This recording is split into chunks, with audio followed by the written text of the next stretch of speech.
ਬਾਣੀ ਸ਼ਬਦ ਵਿਚਾਰ। ਅੱਜ ਦੇ ਅੰਮ੍ਰਿਤਮਈ ਬਚਨਾਂ ਦਾ ਪਾਠ ਭਾਈ ਸਾਹਿਬ ਜੀ ਪਾਸੋਂ ਸਰਵਨ ਕੀਤਾ। ਪਵਿੱਤਰ ਬਾਣੀ ਦੀ ਵਿਚਾਰ ਨਾਲ ਸਾਂਝ ਪਾਉਣ ਵਾਸਤੇ, ਜੁੜਨ ਵਾਸਤੇ ਜੋ ਸਮਾਂ ਪ੍ਰਾਪਤ ਹੋ ਰਿਹਾ ਹੈ, ਮਨ ਬਿਰਤੀਆਂ ਨੂੰ ਇਕਾਗਰ ਕਰਦੇ ਹੋਏ ਨਿਮਾਣੇ ਜੇ ਹੋ ਕੇ ਚਵਰ ਛਤਰ ਤਖਤ ਦੇ ਮਾਲਕ ਧੰਨ ਗੁਰੂ ਗ੍ਰੰਥ ਸਾਹਿਬ ਮਹਾਰਾਜ ਜੀ ਦੇ ਪਾਵਨ ਚਰਨਾਂ ਵਿੱਚ ਜੁੜਨ ਦਾ ਯਤਨ ਕਰੀਏ। ਸਤਿਗੁਰੂ ਜੀ ਅੱਜ ਦੇ ਅੰਮ੍ਰਿਤਮਈ ਬਚਨਾਂ ਦੇ ਰਾਹੀਂ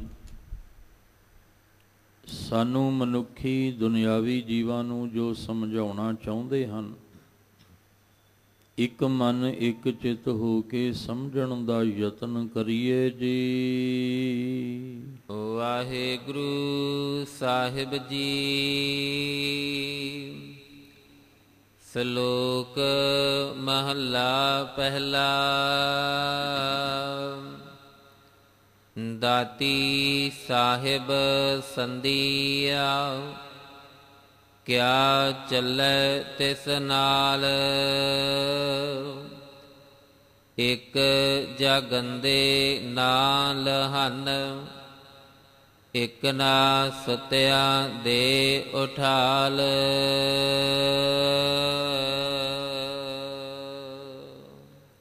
ਆਪ ਜੀ ਰੋਜ਼ਾਨਾ ਇਸ ਅਸਥਾਨ ਤੋਂ ਅੰਮ੍ਰਿਤਮਈ ਬਾਣੀ ਦੀ ਲੜੀਵਾਰ ਸ਼ਬਦ ਵਿਚਾਰ ਦੇ ਨਾਲ ਸਾਂਝ ਪਾਉਂਦੇ ਆ ਰਹੇ ਹੋ। ਗੁਰੂ ਗ੍ਰੰਥ ਸਾਹਿਬ ਮਹਾਰਾਜ ਜੀ ਦੀ ਪਵਿੱਤਰ ਬਾਣੀ ਵਿੱਚ 22 ਵਾਰਾਂ ਹਨ, ਜਿਸ ਵਿੱਚੋਂ ਧੰਨ ਧੰਨ ਗੁਰੂ ਰਾਮਦਾਸ ਮਹਾਰਾਜ ਜੀ ਵੱਲੋਂ ਸ਼੍ਰੀ ਰਾਗ ਦੇ ਵਿੱਚ ਜੋ ਇਹ ਪਵਿੱਤਰ ਬਾਣੀ ਵਾਰ ਦੇ ਰੂਪ ਵਿੱਚ ਉਚਾਰਨ ਕੀਤੀ ਹੈ। ਅੱਜ ਦੇ ਅੰਮ੍ਰਿਤਮਈ ਬਚਨ ਗੁਰੂ ਰਾਮਦਾਸ ਮਹਾਰਾਜ ਪਾਤਸ਼ਾਹ ਜੀ ਦੀ ਵਾਰ ਵਿੱਚੋਂ ਜੋ ਸਰਵਨ ਕੀਤੇ, ਗੁਰੂ ਗ੍ਰੰਥ ਸਾਹਿਬ ਮਹਾਰਾਜ ਜੀ ਦੀ ਪਵਿੱਤਰ ਬਾਣੀ ਪਾਵਨ ਅੰਗ 83 ਦੇ ਉੱਪਰ ਸੁਭਾਏਮਾਨ ਹੈ। ਪਹਿਲੇ ਜੋ ਵਾਰ ਹੈ ਉਹ ਕੇਵਲ ਪੌੜੀ ਦੇ ਰੂਪ ਵਿੱਚ ਹੀ ਉਹਨੂੰ ਗਾਇਨ ਕੀਤਾ ਜਾਂਦਾ ਸੀ। ਗੁਰੂ ਨਾਨਕ ਸਾਹਿਬ ਮਹਾਰਾਜ ਆਸਾ ਕੀ ਵਾਰ ਦੀ ਬਾਣੀ ਜਦੋਂ ਅਸੀਂ ਪੜ੍ਹਦੇ ਸੁਣਦੇ ਹਾਂ, ਇਹ ਵੀ ਪਹਿਲਾਂ ਪੌੜੀਆਂ ਦਾ ਹੀ ਰੂਪ ਸੀ। ਅੱਜ ਗੁਰੂ ਰਾਮਦਾਸ ਮਹਾਰਾਜ ਜੀ ਦੇ ਬਚਨ ਤੁਸੀਂ ਸਰਵਣ ਕੀਤੇ। ਇਹਦੀ ਆਰੰਭਤਾ ਵਿੱਚ ਵੀ ਮਹਾਰਾਜ ਨੇ ਇੱਕ ਗੱਲ ਆਖੀ ਸ਼ਲੋਕਾਂ ਨਾਲ, ਵੀ ਇਹ ਜਿਹੜੀ ਵਾਰ ਹੈ ਇਹ ਸ਼ਲੋਕਾਂ ਦੇ ਨਾਲ ਹੈ। ਤੇ ਜਦੋਂ ਆਸਾਂ ਕੀ ਵਾਰ ਅਸੀਂ ਗਾਇਨ ਕਰਦੇ ਹਾਂ, ਉੱਥੇ ਵੀ ਸ਼ਲੋਕਾਂ ਦੇ ਨਾਲ ਹੀ ਪੜ੍ਹਨ ਵਾਸਤੇ ਸਾਨੂੰ ਮਿਲਦਾ ਹੈ। ਇਹਦਾ ਮਤਲਬ ਕਿ ਜਿਹੜੀਆਂ ਪੌੜੀਆਂ ਦਾ ਉਚਾਰਨ ਹੁੰਦਾ ਸੀ, ਹੁਣ ਉਹਨੂੰ ਸ਼ਲੋਕਾਂ ਦੇ ਨਾਲ ਆਪਾਂ ਪੜ੍ਹਨਾ ਹੈ। ਇਹ ਗੁਰੂ ਅਰਜਨ ਦੇਵ ਮਹਾਰਾਜ ਜੀ ਨੇ ਜਦੋਂ ਰਾਮਸਰ ਦੇ ਅਸਥਾਨ 'ਤੇ ਬੈਠ ਕੇ ਬਾਣੀ ਦੀ ਇਕੱਤਰਤਾ ਕਰਵਾਈ, ਸਾਰੀਆਂ ਪੋਥੀਆਂ ਸੈਂਚੀਆਂ, ਵੱਖ-ਵੱਖ ਭਗਤ ਸਾਹਿਬਾਨ, ਵੱਖ-ਵੱਖ ਗੁਰੂ ਸਾਹਿਬਾਨ, ਤੇ ਜਦੋਂ ਇੱਕ ਗ੍ਰੰਥ ਦਾ ਰੂਪ ਦਿੱਤਾ ਹੈ, ਉਦੋਂ ਫਿਰ ਮਹਾਰਾਜ ਜੀ ਨੇ ਇਹ ਨਾਲ ਸ਼ਲੋਕ ਜਿਹੜੇ ਨੇ ਇਹ ਸੁਭਾਏਮਾਨ ਕੀਤੇ ਨੇ। ਪੌੜੀਆਂ ਦੇ ਨਾਲ ਸ਼ਲੋਕ ਨੇ। ਜਿੰਨੀਆਂ ਵੀ ਪੌੜੀਆਂ ਨੇ ਇਹ ਗੁਰੂ ਰਾਮਦਾਸ ਮਹਾਰਾਜ ਜੀ ਦੀਆਂ ਇਸ ਵਾਰ ਦੇ ਵਿੱਚ, ਪਰ ਸ਼ਲੋਕ ਜਿਹੜੇ ਨੇ ਉਹ ਵੱਖ-ਵੱਖ ਗੁਰੂ ਸਾਹਿਬਾਨ ਦੇ ਨੇ। ਅੱਜ ਇਸ ਸ਼੍ਰੀ ਰਾਗ ਕੀ ਵਾਰ ਦੇ ਵਿੱਚੋਂ ਪੌੜੀ ਗੁਰੂ ਰਾਮਦਾਸ ਮਹਾਰਾਜ ਦੀ ਉਚਾਰੀ ਹੈ, ਪਰ ਜਦੋਂ ਅਸੀਂ ਸ਼ਲੋਕ ਵੇਖਾਂਗੇ ਤੇ 2 ਸ਼ਲੋਕ ਗੁਰੂ ਨਾਨਕ ਸਾਹਿਬ ਜੀ ਦੇ ਉਚਾਰੇ ਨੇ। ਇਸ ਲਈ ਮਹਾਰਾਜ ਨੇ ਆਖਿਆ ਸੀ ਸ਼ਲੋਕਾਂ ਨਾਲ ਇਹ ਜਿਹੜੀ ਵਾਰ ਹੈ ਇਹ ਸਲੋਕਾਂ ਦੇ ਨਾਲ ਹੈ। ਜੋ ਗੁਰੂ ਰਾਮਦਾਸ ਮਹਾਰਾਜ ਜੀ ਨੇ ਪੌੜੀ ਦੇ ਵਿੱਚ ਵਿਚਾਰ ਨੂੰ ਸਮਝਾਉਣ ਦਾ ਯਤਨ ਕੀਤਾ, ਉਹਨੂੰ ਹੋਰ ਖੁਲਾਸਾ ਦਿੱਤਾ ਹੈ ਗੁਰੂ ਨਾਨਕ ਸਾਹਿਬ ਮਹਾਰਾਜ ਜੀ ਦੇ ਇਹਨਾਂ ਪਾਵਨ ਸਲੋਕਾਂ ਨੇ। ਤੋ ਗੁਰੂ ਸਾਹਿਬ ਮਹਾਰਾਜ ਗੁਰੂ ਨਾਨਕ ਸਾਹਿਬ ਜੀ ਦਾ ਇਹ ਪਾਵਨ ਸਲੋਕ, ਦਾਤੀ ਸਾਹਿਬ ਸੰਧੀਆਂ ਕਿਆ ਚੱਲੈ ਤਿਸ ਨਾਲ। ਦਾਤੀ ਦਾ ਅਰਥ ਹੈ ਦਾਤਾਂ, ਬਹੁਵਚਨ। ਸਾਹਿਬ ਸੰਧੀਆਂ, ਇਹ ਜਿੰਨੀਆਂ ਵੀ ਦਾਤਾਂ ਨੇ ਇਹ ਸਾਹਿਬ ਦੀਆਂ ਨੇ, ਕਿਉਂਕਿ ਦਾਤਾ ਇੱਕ ਹੈ। ਅਸੀਂ ਮਾਇਆਵੀ ਜਾਲ ਵਿੱਚ ਫਸੇ ਹੋਏ ਹਾਂ, ਇਸ ਲਈ ਸਾਨੂੰ ਵੱਖ-ਵੱਖ ਦਾਤੇ ਨਜ਼ਰ ਆਉਂਦੇ ਆ। ਪਰ ਜਦੋਂ ਮਾਇਆਵੀ ਪਰਦਾ ਉੱਠੇਗਾ ਤੇ ਪਤਾ ਲੱਗੇਗਾ ਦੱਦਾ ਦਾਤਾ ਏਕ ਹੈ ਸਭ ਕੋ ਦੇਵਨਹਾਰ। ਦਿੰਦੇ ਟੋਟ ਨ ਆਵਈ ਅਗਨਤ ਭਰੇ ਭੰਡਾਰ। ਜਦੋਂ ਸਾਡੀ ਮੱਤ ਤੋਂ ਪਰਦਾ ਉੱਠੇਗਾ ਉਦੋਂ ਸਮਝ ਆਏਗੀ ਜਗਤ ਭਿਖਾਰੀ ਫਿਰਤ ਹੈ, ਸਭ ਕੋ ਦਾਤਾ ਰਾਮ। ਜਦੋਂ ਸਾਡੀ ਸੁਰਤ ਤ੍ਰੈ ਗੁਣੀ ਮਾਇਆ ਤੋਂ ਹਟੇਗੀ ਫਿਰ ਪਤਾ ਲੱਗੇਗਾ ਕਿ ਅਰਦਾਸ ਵਿੱਚ ਜਿਹੜਾ ਦੱਦੇ ਨੂੰ ਕੰਨਾ ਲੱਗਾ ਹੈ, ਅਰਦਾਸ, ਉਹ ਦੱਦੇ ਨੂੰ ਲੱਗਾ ਹੋਇਆ ਕੰਨਾ ਇਹੀ ਸਾਨੂੰ ਸਮਝਾਉਂਦਾ ਹੈ ਕਿ ਤੂੰ ਉਹਦੇ ਅੱਗੇ ਅਰਦਾਸ ਕਰ ਜਿਹੜਾ ਸਾਰੀ ਦੁਨੀਆ ਦਾ ਦਾਤਾ ਹੈ। ਸਾਰੀ ਦੁਨੀਆ ਭਿਖਾਰੀ ਦੇ ਰੂਪ ਵਿੱਚ ਹੈ, ਜਗਤ ਭਿਖਾਰੀ ਫਿਰਤ ਹੈ, ਸਭ ਕੋ ਦਾਤਾ ਰਾਮ। ਰਾਮ ਦਾ ਅਰਥ ਰਮਿਆ ਹੋਇਆ, ਜੋ ਸਾਰਿਆਂ ਦੇ ਵਿੱਚ ਹੀ ਰਮਿਆ ਹੋਇਆ ਹੈ। ਇਸ ਲਈ ਜਿੰਨੀਆਂ ਵੀ ਇਹ ਦਾਤਾਂ ਨੇ ਇਹ ਉਸ ਸਾਹਿਬ ਦੀਆਂ ਨੇ। ਉਹ ਵੱਖਰੀ ਗੱਲ ਹੈ ਕਿ ਅਸੀਂ ਹਉਮੈ ਦਾ ਪ੍ਰਗਟਾਵਾ ਕਰਦੇ ਹਾਂ, ਇਹ ਹਰ ਥਾਂ ਤੇ ਆਪਣੀ ਆਪਣੀ ਮੋਹਰ ਲਾ ਦਿੱਤੀ, ਆਪਣੀ ਆਪਣੀ ਸਟੈਂਪ ਲਾ ਦਿੱਤੀ, ਆਪਣੇ ਆਪਣੇ ਨਾਮ ਦੀ, ਆਪਣੇ ਆਪਣੇ ਮੁਲਕ ਦੀ। ਪਰ ਜੇ ਦੇਖਿਆ ਜਾਵੇ ਤੇ ਇਹ ਸਾਰੀਆਂ ਦਾਤਾਂ ਉਸ ਮਾਲਕ ਦੀਆਂ ਦਿੱਤੀਆਂ ਨੇ। ਬਹੁਤੀ ਦੂਰ ਨਾ ਜਾਈਏ ਤੇ ਆਪਣੇ ਤੋਂ ਹੀ ਸ਼ੁਰੂਆਤ ਕਰ ਲਈਏ। ਇਹ ਜਿਹੜਾ ਹੱਡ ਮਾਸ ਨਾੜੀ ਦਾ ਪਿੰਜਰ ਬਣਿਆ ਇਹ ਕਿਹਨੇ ਦਿੱਤਾ ਹੈ? ਔਰ ਇਸ ਪਿੰਜਰੇ ਦੇ ਵਿੱਚ ਅੱਖਾਂ ਕੰਮ ਕਰ ਰਹੀਆਂ ਨੇ, ਉਹਦੇ ਵਿੱਚ ਰੋਸ਼ਨੀ ਹੈ, ਇਹ ਦਾਤ ਦੇਣ ਵਾਲਾ ਕੌਣ ਹੈ? ਕੰਨਾਂ ਦੇ ਵਿੱਚ ਸੁਣਨ ਦੀ ਸਰੋਤ ਹੈ, ਇਹ ਦਾਤ ਦੇਣ ਵਾਲਾ ਕੌਣ ਹੈ? ਜਿਹਨੇ ਸਾਡੇ ਹੱਥ ਦੀਆਂ 5 ਉਂਗਲਾਂ ਬਣਾ ਦਿੱਤੀਆਂ, ਇਹ ਵੀ ਇੱਕ ਬੜੀ ਵੱਡੀ ਦਾਤ ਹੈ ਕਿ ਤੁਸੀਂ ਇਹਨਾਂ ਹੱਥਾਂ ਦੇ ਨਾਲ ਕਿਰਤ ਕਰਨੀ ਹੈ ਤੇ ਕਿਰਤ ਕਰਨ ਲਈ ਹੱਥਾਂ ਦੀ ਬਣਤਰ ਐਸੀ ਬਣਾ ਦਿੱਤੀ। ਤੁਸੀਂ ਪੈਰਾਂ ਦੇ ਨਾਲ ਚੱਲਣਾ ਹੈ, ਪੂਰੀ ਬਾਡੀ, ਪੂਰੇ ਸਰੀਰ ਦਾ ਬੈਲੈਂਸ ਬਣਿਆ ਰਵੇ, ਪੈਰ ਵੀ ਸਾਡੇ ਇਸ ਤਰ੍ਹਾਂ ਦੇ ਬਣਾ ਦਿੱਤੇ।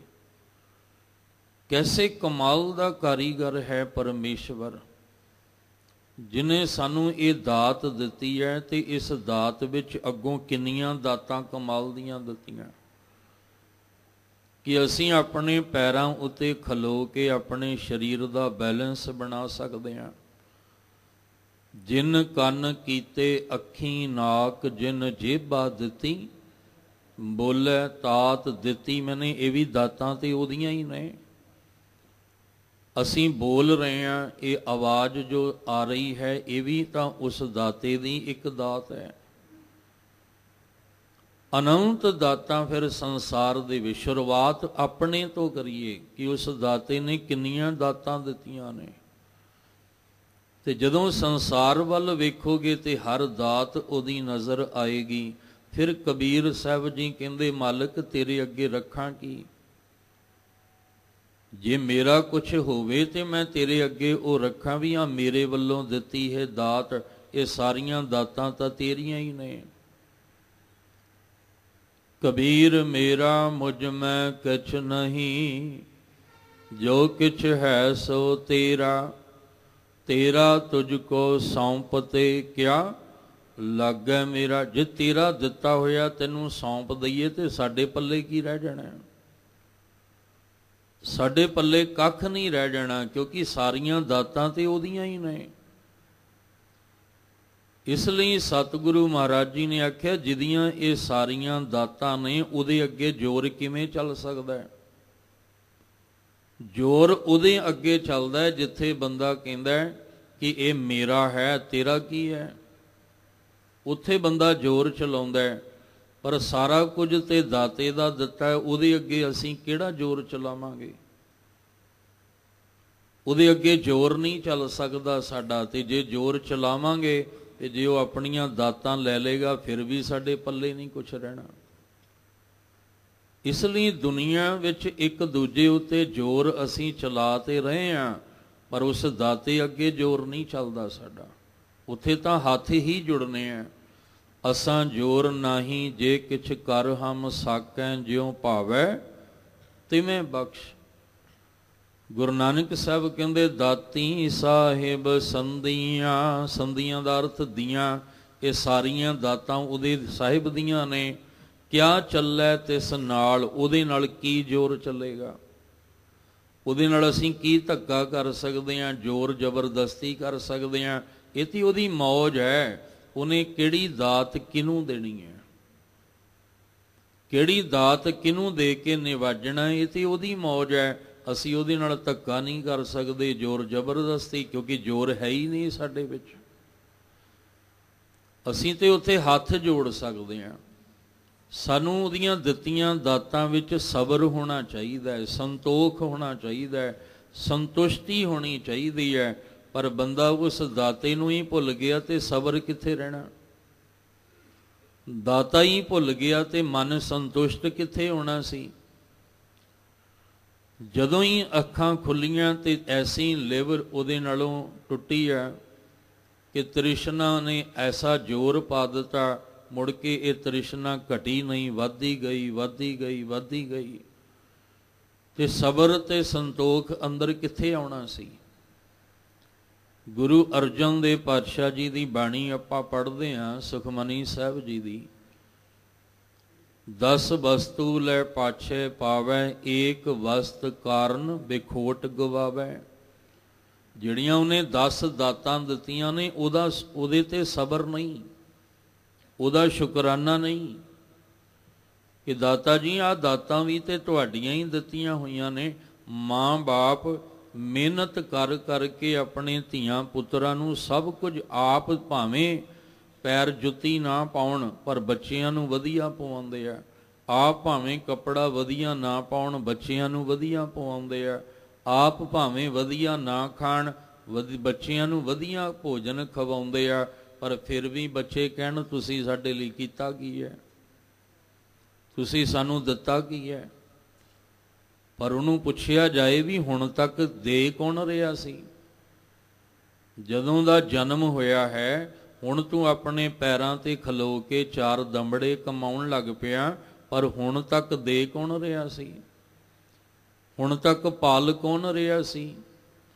ਉੱਥੇ ਫਿਰ ਕੀ ਹੁੰਦਾ ਹੈ, ਉਹ ਇੱਕ ਭਰੋਸਾ, ਇੱਕ ਵਿਸ਼ਵਾਸ ਟੁੱਟ ਜਾਂਦਾ ਹੈ। ਤੇ ਦਾਤਾ ਜੀ ਤੁਸੀਂ ਇੰਨੀਆਂ ਦਾਤਾਂ ਸਾਨੂੰ ਦੇ ਰਹੇ ਹੋ, ਇਹ ਸਭ ਤੋਂ ਵੱਡੀ ਦਾਤ ਤਾਂ ਸਵਾਸ ਦੇ ਰਹੇ ਹੋ, ਜਿਹਦਾ ਮੁੱਲ ਹੀ ਕੋਈ ਨਹੀਂ, ਜਿਹਦੀ ਕੀਮਤ ਹੀ ਕੋਈ ਨਹੀਂ। ਤੇ ਫਿਰ ਅਸੀਂ ਤੁਹਾਡੇ ਅੱਗੇ ਖਲੋ ਕੇ ਇੱਕ ਦਾਤ ਪਿੱਛੇ ਉਲਾਂਭਾ ਦੇ ਦਈਏ, ਇੱਕ ਦਾਤ ਪਿੱਛੇ ਰੋਸ ਕਰ ਦਈਏ, ਤੇ ਫਿਰ ਕੀ ਹੋਏਗਾ, ਫਿਰ ਵਿਸ਼ਵਾਸ ਤਾਂ ਖਤਮ ਹੋਏਗਾ। 10 ਵਸਤੂ ਲੈ ਪਾਛੇ ਪਾਵੈ, ਏਕ ਵਸਤ ਕਾਰਨ ਬਿਖੋਟ ਗਵਾਵੈ। ਏਕ ਭੀ ਨਾ ਦੇ 10 ਭੀ ਹਿਰ ਲੈ, ਤੋ ਮੂੜਾ ਕਹੋ ਕਹਾ ਕਰੇ। ਹੇ ਮੂਰਖ ਪ੍ਰਾਣੀ, ਜੇ ਉਹਨੇ 10 ਵੀ ਵਾਪਸ ਲੈ ਲਈਆਂ ਤੇਰੇ ਪੱਲੇ ਕੀ ਰਹਿਣਾ। ਤੂੰ ਇੱਕ ਦੇ ਇੱਕ ਨਈ ਦਾਤ ਮਿਲੀ ਤੇ ਰੋਸ ਕਰਦਾ ਹੈ, ਉਹ ਲਾਂਭੇ ਦੇਣਾ ਪਿਆ। ਤੂੰ ਉਹਨੂੰ ਕਿੰਨਾ ਸੁਣਾ ਦਿੰਦਾ ਹੈ ਕਿ ਮਾਲਕ ਮੈਂ ਇੰਨੀ ਸੇਵਾ ਕੀਤੀ, ਇੰਨਾ ਪਾਠ ਕੀਤਾ, ਇੰਨਾ ਸਿਮਰਨ ਕੀਤਾ, ਇੰਨੀਆਂ ਮੈਂ ਤੇਰੇ ਦਰ ਤੇ ਹਾਜ਼ਰ। ਪਤਾ ਹੀ ਨਹੀਂ ਕਿੰਨੀ ਗਿਣਤੀਆਂ ਦੀ ਲਾਈਨ ਲੱਗ ਜਾਂਦੀ ਹੈ। ਕਿਹਦੇ ਕਰਕੇ, ਏਕ ਵਸਤ ਕਾਰਨ ਵਿਖੋਟ ਗਵਾਵੈ। ਤੇ ਜੇ ਉਹ ਆਪਣੀ ਉਹਦੇ ਅੱਗੇ ਜ਼ੋਰ ਤਾਂ ਚੱਲਣਾ ਨਹੀਂ, ਉਹਦੇ ਅੱਗੇ ਸਾਡਾ ਜ਼ੋਰ ਤਾਂ ਚੱਲਣਾ ਨਹੀਂ, ਧੱਕਾ ਅਸੀਂ ਕਰ ਨਹੀਂ ਸਕਦੇ। ਤੇ ਜੇ ਉਹ 10-20 ਹਿਰ ਲਏ, 10 ਵੀ ਲੈ ਲਵੇ। ਕਹੋ ਮੂੜਾ ਕਹੋ ਕਹਾਂ ਕਰੇ, ਫਿਰ ਮੂਰਖ ਪ੍ਰਾਣੀ ਕੀ ਕਰੇਗਾ। ਜਿਸ ਠਾਕੁਰ ਸਿਉ ਨਾਹੀ ਚਾਰਾ, ਤਾਂਕੋ ਕੀਜੈ ਸਦ ਨਮਸਕਾਰਾ। ਉਹਨੂੰ ਨਮਸਕਾਰ ਕਰਨ 'ਚ ਹੀ ਤੇਰਾ ਭਲਾ ਹੈ। ਉਹਦੇ ਸਬਰ ਵਿੱਚ ਚੱਲੀਏ, ਉਹਦੇ ਸੰਤੋਖ ਵਿੱਚ ਮਨ ਨੂੰ ਸੰਤੁਸ਼ਟ ਕਰਕੇ ਚੱਲੀਏ। ਦੂਸਰਿਆਂ ਵੱਲ ਵੇਖ ਕੇ ਆਪਣੇ ਜੀ ਨੂੰ ਤਰਸਾ ਕੇ ਲੋਭ ਲਾਲਚ ਵਾਲੇ ਪਾਸੇ ਨੂੰ ਨਾ ਤੁਰੀਏ, ਮਿਲਣਾ ਫਿਰ ਵੀ ਕੁਛ ਨਹੀਂ। ਦੂਜਿਆਂ ਨੂੰ ਵੇਖ ਕੇ ਜੀ ਤਰਸਾਉਂਦੇ ਰਹਾਂਗੇ, ਲੋਭ ਲਾਲਚ ਵਧੇਗਾ, ਤ੍ਰਿਸ਼ਨਾ ਵਧੇਗੀ, ਫਿਰ ਮਾੜੇ ਭੈੜੇ ਕਰਮ ਕਰਾਂਗੇ, ਹਾਸਲ ਫਿਰ ਨਹੀਂ ਕੁਛ ਹੋਣਾ। ਇਨਸਾਨੀਅਤ ਵੀ ਆਪਣੀ ਗਵਾ ਕੇ ਬੈਠ ਜਾਾਂਗੇ, ਮਨੁੱਖਤਾ ਵੀ ਖਤਮ ਕਰਕੇ ਬੈਠ ਜਾਾਂਗੇ, ਪੱਲੇ ਫਿਰ ਨਹੀਂ ਕੁਛ ਰਹਿਣਾ। ਫਿਰ ਬੁਰਿਆਈ ਵਾਲਾ ਪਾਸਾ ਆਪਾਂ ਚੁਣੀਏ ਹੀ ਕਿਉਂ, ਜਾਂ ਬੁਰਿਆਈ ਵਾਲੇ ਰਸਤੇ ਤੁਰੀਏ ਹੀ ਕਿਉਂ। ਇਸੇ ਲਈ ਆਖਿਆ ਸੀ ਫਰੀਦਾ, ਰੋਟੀ ਮੇਰੀ ਕਾਠ ਕੀ ਲਾਵਣ ਮੇਰੀ ਭੁੱਖ, ਜਿਨ੍ਹਾਂ ਖਾਧੀਆਂ ਚੋਪੜੀਆਂ ਘਣੇ ਸਹਿਣਗੇ ਦੁੱਖ। ਚੋਪੜੀਆਂ ਦਾ ਅਰਥ ਸੀ ਕਿ ਦੂਜਿਆਂ ਵੱਲ ਵੇਖ ਕੇ ਤ੍ਰਿਸ਼ਨਾ ਵਧਾ ਬੈਠਾ, ਤ੍ਰਿਸ਼ਨਾ ਵਧਾ ਕੇ ਤੇ ਹੁਣ ਲੋਭ ਵਿੱਚ ਫਸਿਆ ਹੋਇਆ ਮਾੜੇ ਕਰਮ ਕਰਨ ਲੱਗ ਪਿਆ। ਰੁੱਖੀ ਸੁਖੀ ਖਾਏ ਕੈ ਠੰਡਾ ਪਾਣੀ ਪੀਓ, ਦੇਖ ਪਰਾਈ ਚੌਪੜੀ ਨਾ ਤਰਸਾਏ ਜੀਓ। ਤੂੰ ਆਪਣੇ ਜੀ ਨੂੰ ਨਾ ਤਰਸਾ, ਜਿੰਨਾ ਤਰਸਾਏਗਾ ਉਨਾ ਹੀ ਮਨ ਦੁਖੀ ਹੋਏਗਾ, ਜਿੰਨਾ ਮਨ ਦੁਖੀ ਹੋਏਗਾ ਉਨੇ ਹੀ ਭੈੜੇ ਭੈੜੇ ਖਿਆਲ ਆਉਣਗੇ, ਜਿੰਨੇ ਭੈੜੇ ਖਿਆਲ ਆਉਣਗੇ ਉਨੇ ਹੀ ਮਾੜੇ ਕਰਮਾਂ 'ਚ ਫਸ ਜਾਏਗਾ। ਇਸ ਲਈ ਜੋ ਉਹਨੇ ਦਾਤਾਂ ਦਿੱਤੀਆਂ ਨੇ ਉਹਦੇ ਵਿੱਚ ਸਬਰ ਰੱਖ, ਪਰ ਉਹਦੀਆਂ ਦਾਤਾਂ ਤੇ ਸਾਨੂੰ ਭਰੋਸਾ ਨਹੀਂ, ਸਬਰ ਨਹੀਂ, ਕਿਉਂਕਿ ਉਹਦੇ ਤੇ ਹੀ ਭਰੋਸਾ ਨਹੀਂ।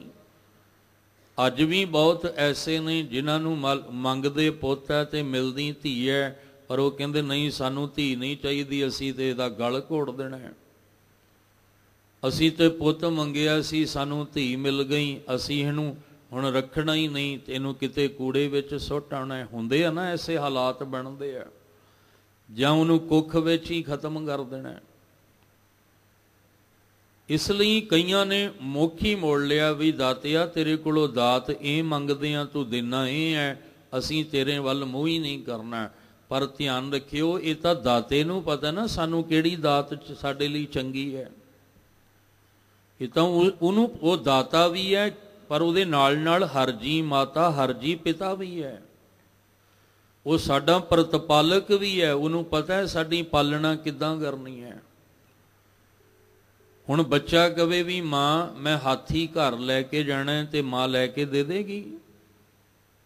ਮਾਂ ਨੂੰ ਪਤਾ ਵੀ ਘਰ ਇੱਕ ਤਾਂ ਕਮਰਾ, ਅਸੀਂ ਤੇ ਮਸਾਂ ਰਹਿੰਦੇ ਹਾਂ, ਤੇ ਹਾਥੀ ਨੂੰ ਕਿੱਥੇ ਲਿਆ ਕੇ ਬੰਨਣਾ। ਮਾਂ ਨੂੰ ਪਤਾ ਹੈ ਕਿ ਘਰ ਵਿੱਚ ਰੋਟੀ ਤਾਂ ਆਪਣੇ ਜੋਗੇ ਮਸਾਂ ਬਣਦੀ ਹੈ, ਹਾਥੀ ਨੂੰ ਕਿੱਥੋਂ ਖਵਾਉਣਾ ਹੈ। ਉਹਨੇ ਆਖਿਆ ਪੁੱਤ ਤੈਨੂੰ ਹਾਥੀ ਚਾਹੀਦਾ ਹੈ, ਆ ਮੈਂ ਤੈਨੂੰ ਖਿਡੌਣਾ ਲੈ ਦਿਆਂ, ਕਿਉਂਕਿ ਇਹ ਉਮਰ ਤੇਰੀ ਹਾਥੀ ਜਿਹੜਾ ਖਿਡੌਣੇ ਵਾਲੀ ਹੈ, ਲੈਣ ਦੀ ਉਮਰ ਹੈ। ਔਰ ਉਹ ਹੁਣ ਸੜਕ ਤੇ ਲੇਟਣ ਲੱਗ ਜਾਏ, ਉਹ ਰੋਲਾ ਪਾਉਣ ਲੱਗ ਜਾਏ, ਰੋਣ ਲੱਗ ਜਾਏ ਵੀ ਤੂੰ ਮਾਂ ਮੈਨੂੰ ਪਿਆਰ ਨਹੀਂ ਕਰਦੀ। ਮਾਂ ਨੂੰ ਬੜਾ ਕੁਝ ਸੁਣਾਉਣ ਲੱਗ ਜਾਏ, ਪਿਤਾ ਨੂੰ ਸੁਣਾਉਣ ਲੱਗ ਜਾਏ, ਹੁਣ ਬੱਚੇ ਨੂੰ ਸਿਆਣਾ ਕੌਣ ਕਹੇਗਾ। ਕਿਉਂਕਿ ਮਾਂ ਬਾਪ ਨੂੰ ਪਤਾ ਹੈ ਕਿ ਬੱਚੇ ਨੂੰ ਇਹ ਹਜੇ ਦਾਤ ਨਹੀਂ ਦਿੱਤੀ ਜਾ ਸਕਦੀ। ਸੂਰਜ ਕਵੇ ਵੀ ਮੈਂ ਆਪਣੇ ਘਰ ਲੈ ਕੇ ਆਉਣਾ, ਸੂਰਜ ਦੀ ਰੋਸ਼ਨੀ ਤਾਂ ਆ ਸਕਦੀ ਹੈ, ਸੂਰਜ ਕਿਵੇਂ ਲਿਆਵਾਂਗੇ। ਉਹਨਾਂ ਮਾਂ ਬਾਪ ਨੂੰ ਪਤਾ ਨਾ ਵੀ ਇਹ ਤੇ ਅੱਗ ਦਾ ਗੋਲਾ ਹੈ, ਤੇ ਅੱਗ ਦਾ ਗੋਲਾ ਘਰ ਵਿੱਚ ਕਿਵੇਂ ਲਿਆਵਾਂਗੇ। ਪਹਿਲੀ ਗੱਲ ਤੇ ਸੂਰਜ ਤੱਕ ਪਹੁੰਚ ਨਹੀਂ ਬਣਨੀ, ਉਹਨੂੰ ਕਿਵੇਂ ਘਰ ਤੱਕ ਲਿਆਵਾਂ। ਪਰ ਬੱਚਾ ਜਿੱਦ ਕਰਦਾ ਹੈ, ਅਸੀਂ ਵੀ ਜਿੱਦ ਕਰਦੇ ਹਾਂ ਵੀ ਆਈ ਦਾਤਾਂ ਚਾਹੀਦੀਆਂ ਨੇ, ਪਰ ਦਾਤਾਂ ਮਿਲਦੀਆਂ ਹੋਰ ਨੇ। ਜੋ ਮਿਲਦੀਆਂ ਨੇ ਉਹਦੇ 'ਚ ਸਬਰ ਕਰ ਲਈਏ, ਜੋ ਉਹਨੇ ਦਾਤ ਦਿੱਤੀ ਹੈ ਉਹਦੇ 'ਚ ਮਨ ਸੰਤੁਸ਼ਟ ਕਰ ਲਈਏ ਤੇ ਖੁਸ਼, ਜ਼ਿੰਦਗੀ ਖੁਸ਼ਹਾਲ ਹੋ ਜਾਏਗੀ, ਸੁਖਮਈ ਹੋ ਜਾਏਗੀ। ਤੇ ਜੇ ਰੋਸ ਉਲਾਂਭੇ ਹੀ ਕਰਦੇ ਰਹਾਂਗੇ, ਮਿਲਣਾ ਫਿਰ ਉਹੀ ਹੈ। ਜੇ ਅਸੀਂ ਰੋਸ ਵੀ ਕਰਾਂਗੇ, ਉਲਾਂਭੇ ਵੀ ਦਿੰਦੇ ਰਹਾਂਗੇ, ਗਿਣਤੀਆਂ ਮਿਣਤੀਆਂ ਵੀ ਕਰਦੇ ਰਹਾਂਗੇ, ਮਿਲਣਾ ਫਿਰ ਉਹੀ ਹੈ। ਇਸ ਲਈ ਉਸ ਮਾਲਕ ਦਾ ਭਰੋਸਾ, ਵਿਸ਼ਵਾਸ ਆਪਣੇ ਮਨ ਦੇ ਵਿੱਚ ਰੱਖੀਏ। ਉਹ ਦਾਤਾ ਹੈ, ਉਹਨੂੰ ਪਤਾ ਹੈ ਕਿਹਨੂੰ ਕਿਹੜੀ ਦਾਤ ਦੇ ਕੇ ਨਿਵਾਜਣਾ ਹੈ। ਸਾਹਿਬ ਜੀ ਨੇ ਆਖਿਆ, ਗੁਰੂ ਨਾਨਕ ਸਾਹਿਬ ਨੇ, ਦਾਤੀ ਸਾਹਿਬ ਸੰਧੀਆਂ। ਇਹ ਸਾਰੀਆਂ ਦਾਤਾਂ ਸਾਹਿਬ ਦੀਆਂ ਨੇ। ਕਿਆ ਚੱਲੈ ਤਿਸ ਨਾਲ, ਉਹਦੇ ਨਾਲ ਕੀ ਜ਼ੋਰ ਚੱਲਣਾ ਸਾਡਾ, ਉਹਦੇ ਨਾਲ ਕੀ ਸਾਡਾ ਜ਼ੋਰ ਹੈ, ਕੀ ਸਾਡਾ ਉਹਦੇ ਨਾਲ ਧੱਕਾ ਹੈ।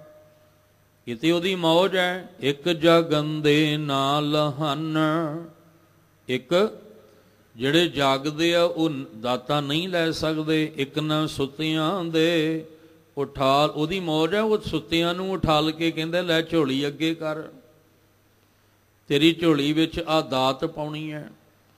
ਤੇ ਇੱਕ ਜਾਗੰਦੇ ਹੋਏ ਮੰਗ ਰਹੇ ਆ, ਮਿਲ ਨਹੀਂ ਰਿਹਾ। ਇੱਕ ਇਹਨਾਂ ਨੂੰ ਸੁੱਤਿਆਂ ਨੂੰ ਉਠਾ ਕੇ ਕਹਿੰਦੇ ਵੀ ਲੈ ਝੋਲੀ ਕਰ, ਤੇਰੀ ਝੋਲੀ 'ਚ ਆ ਦਾਤ ਪਾਉਣੀ ਹੈ।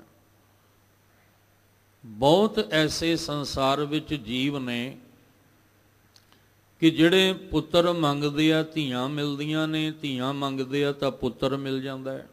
ਜਿਹੜੇ ਉਸ ਮਾਲਕ ਦੇ ਅੱਗੇ ਹੱਥ ਜੋੜ ਕੇ ਕਹਿੰਦੇ, ਦਾਤਿਆ ਜਿਵੇਂ ਤੈਨੂੰ ਭਾਉਂਦਾ ਹੈ, ਜਿਵੇਂ ਤੈਨੂੰ ਚੰਗਾ ਲੱਗਦਾ ਹੈ, ਤੂੰ ਉਵੇਂ ਦਾਤ ਦੇ, ਉਹਨਾਂ ਨੂੰ ਦੋਵੇਂ ਹੀ ਮਿਲ ਜਾਂਦੀਆਂ ਨੇ, ਉਹਨਾਂ ਨੂੰ ਦੋਵੇਂ ਹੀ ਬਖਸ਼ਿਸ਼ਾਂ ਮਿਲ ਜਾਂਦੀਆਂ ਨੇ। ਇਸ ਲਈ ਸਾਨੂੰ ਉਸ ਮਾਲਕ 'ਤੇ ਭਰੋਸਾ ਰੱਖ ਕੇ ਚੱਲਣਾ ਪਏਗਾ।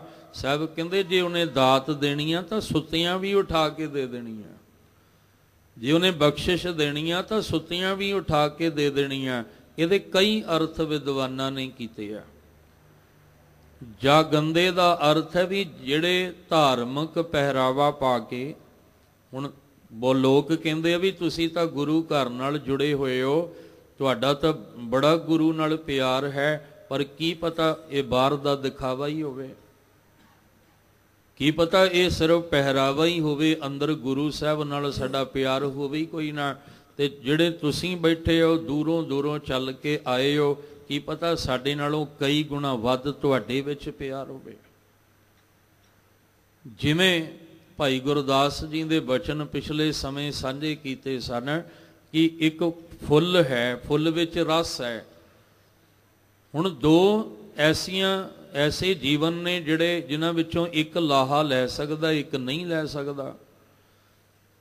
ਕਿਨੇ ਲਾਹਾ ਲਿਆ? ਜਿਹੜਾ ਬੜੀ ਦੂਰੋਂ ਉਡਾਰੀ ਮਾਰ ਕੇ ਭਵਰਾ ਆਇਆ, ਉਹਨੇ ਆ ਕੇ ਫੁੱਲ ਦਾ ਰਸ ਲਿਆ, ਉਹਦੇ ਵਿੱਚ ਮਗਨ ਹੋ ਗਿਆ, ਪਰ ਉਹਦੀਆਂ ਜੜ੍ਹਾਂ ਵਿੱਚ ਹੀ ਬੈਠਾ ਹੋਇਆ ਡੱਡੂ ਸਾਰੀ ਜ਼ਿੰਦਗੀ ਰਸ ਨਹੀਂ ਲੈ ਸਕਿਆ।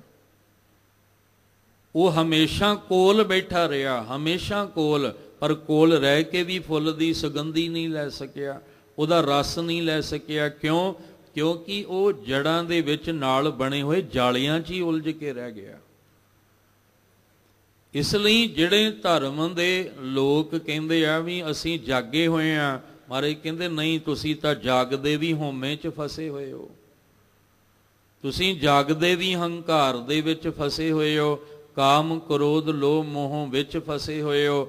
ਇਸ ਲਈ ਇੱਕ ਜਿਹੜੇ ਸੁੱਤੇ ਆ, ਅਰਦਾਸ ਕਰਕੇ ਕਿ ਮਾਲਕ ਜੀ ਜਿਵੇਂ ਤੁਹਾਡੀ ਮੌਜ ਹੈ, ਉਹਨਾਂ ਨੂੰ ਮਾਲਕ ਉਠਾ ਕੇ ਵੀ ਬਖਸ਼ਿਸ਼ ਦੇ ਦਿੰਦਾ ਹੈ। ਬੜੇ ਅਰਥ ਵਿਦਵਾਨਾਂ ਨੇ ਕੀਤੇ ਆ, ਪਰ ਇੱਥੇ ਗੁਰੂ ਨਾਨਕ ਸਾਹਿਬ ਜੀ ਕਹਿੰਦੇ ਨੇ ਸਾਹਿਬ ਦੀਆਂ ਦਾਤਾਂ ਨੇ, ਉਹਦੇ ਅੱਗੇ ਜ਼ੋਰ ਕਿਸੇ ਦਾ ਨਹੀਂ ਚੱਲ ਸਕਦਾ। ਇੱਕ ਜਾਗੰਦੇ ਨਾ ਲਹਨ, ਕਈ ਜਾਗਦੇ ਵੀ ਜਿਹੜੇ ਨੇ ਉਹ ਲਾਹਾ ਨਹੀਂ ਲੈ ਸਕਦੇ। ਇੱਕ ਨਾ ਸੁੱਤਿਆਂ ਦੇ ਉਠਾਲ, ਉਹਨਾਂ ਨੂੰ ਉਠਾਲ ਕੇ ਸੁੱਤਿਆਂ ਨੂੰ ਵੀ ਉਹ ਦਾਤਾਂ ਦੇ ਕੇ ਨਿਵਾਜ ਦਿੰਦਾ ਹੈ।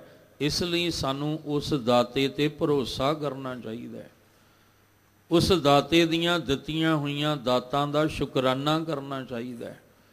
ਉਸ ਦਾਤੇ ਦੀਆਂ ਦਾਤਾਂ ਜਿਹੜੀਆਂ ਨੇ ਲੈ ਕੇ ਮਨ ਸੰਤੁਸ਼ਟ, ਸਬਰ ਤੇ ਸੰਤੋਖ ਅੰਦਰ ਜਿਹੜਾ, ਹੁਣ ਨਹੀਂ ਅੰਦਰ ਸਬਰ ਸੰਤੋਖ, ਤਾਂ ਹੀ ਤੇ ਗੁਰਬਾਣੀ ਦਿੱਤੀ ਹੈ ਵੀ ਜੇ ਨਹੀਂ ਤੇਰੇ ਅੰਦਰ ਸਬਰ ਸੰਤੋਖ ਬਣਦਾ ਤੇ ਤੂੰ ਗੁਰਬਾਣੀ ਦਾ ਅਭਿਆਸ ਕਰ, ਕਿਉਂਕਿ ਗੁਰਬਾਣੀ ਸਾਨੂੰ ਦਿੱਤੀ ਹੈ ਸਬਰ ਤੇ ਸੰਤੋਖ ਵਿੱਚ ਲਿਆਉਣ ਲਈ।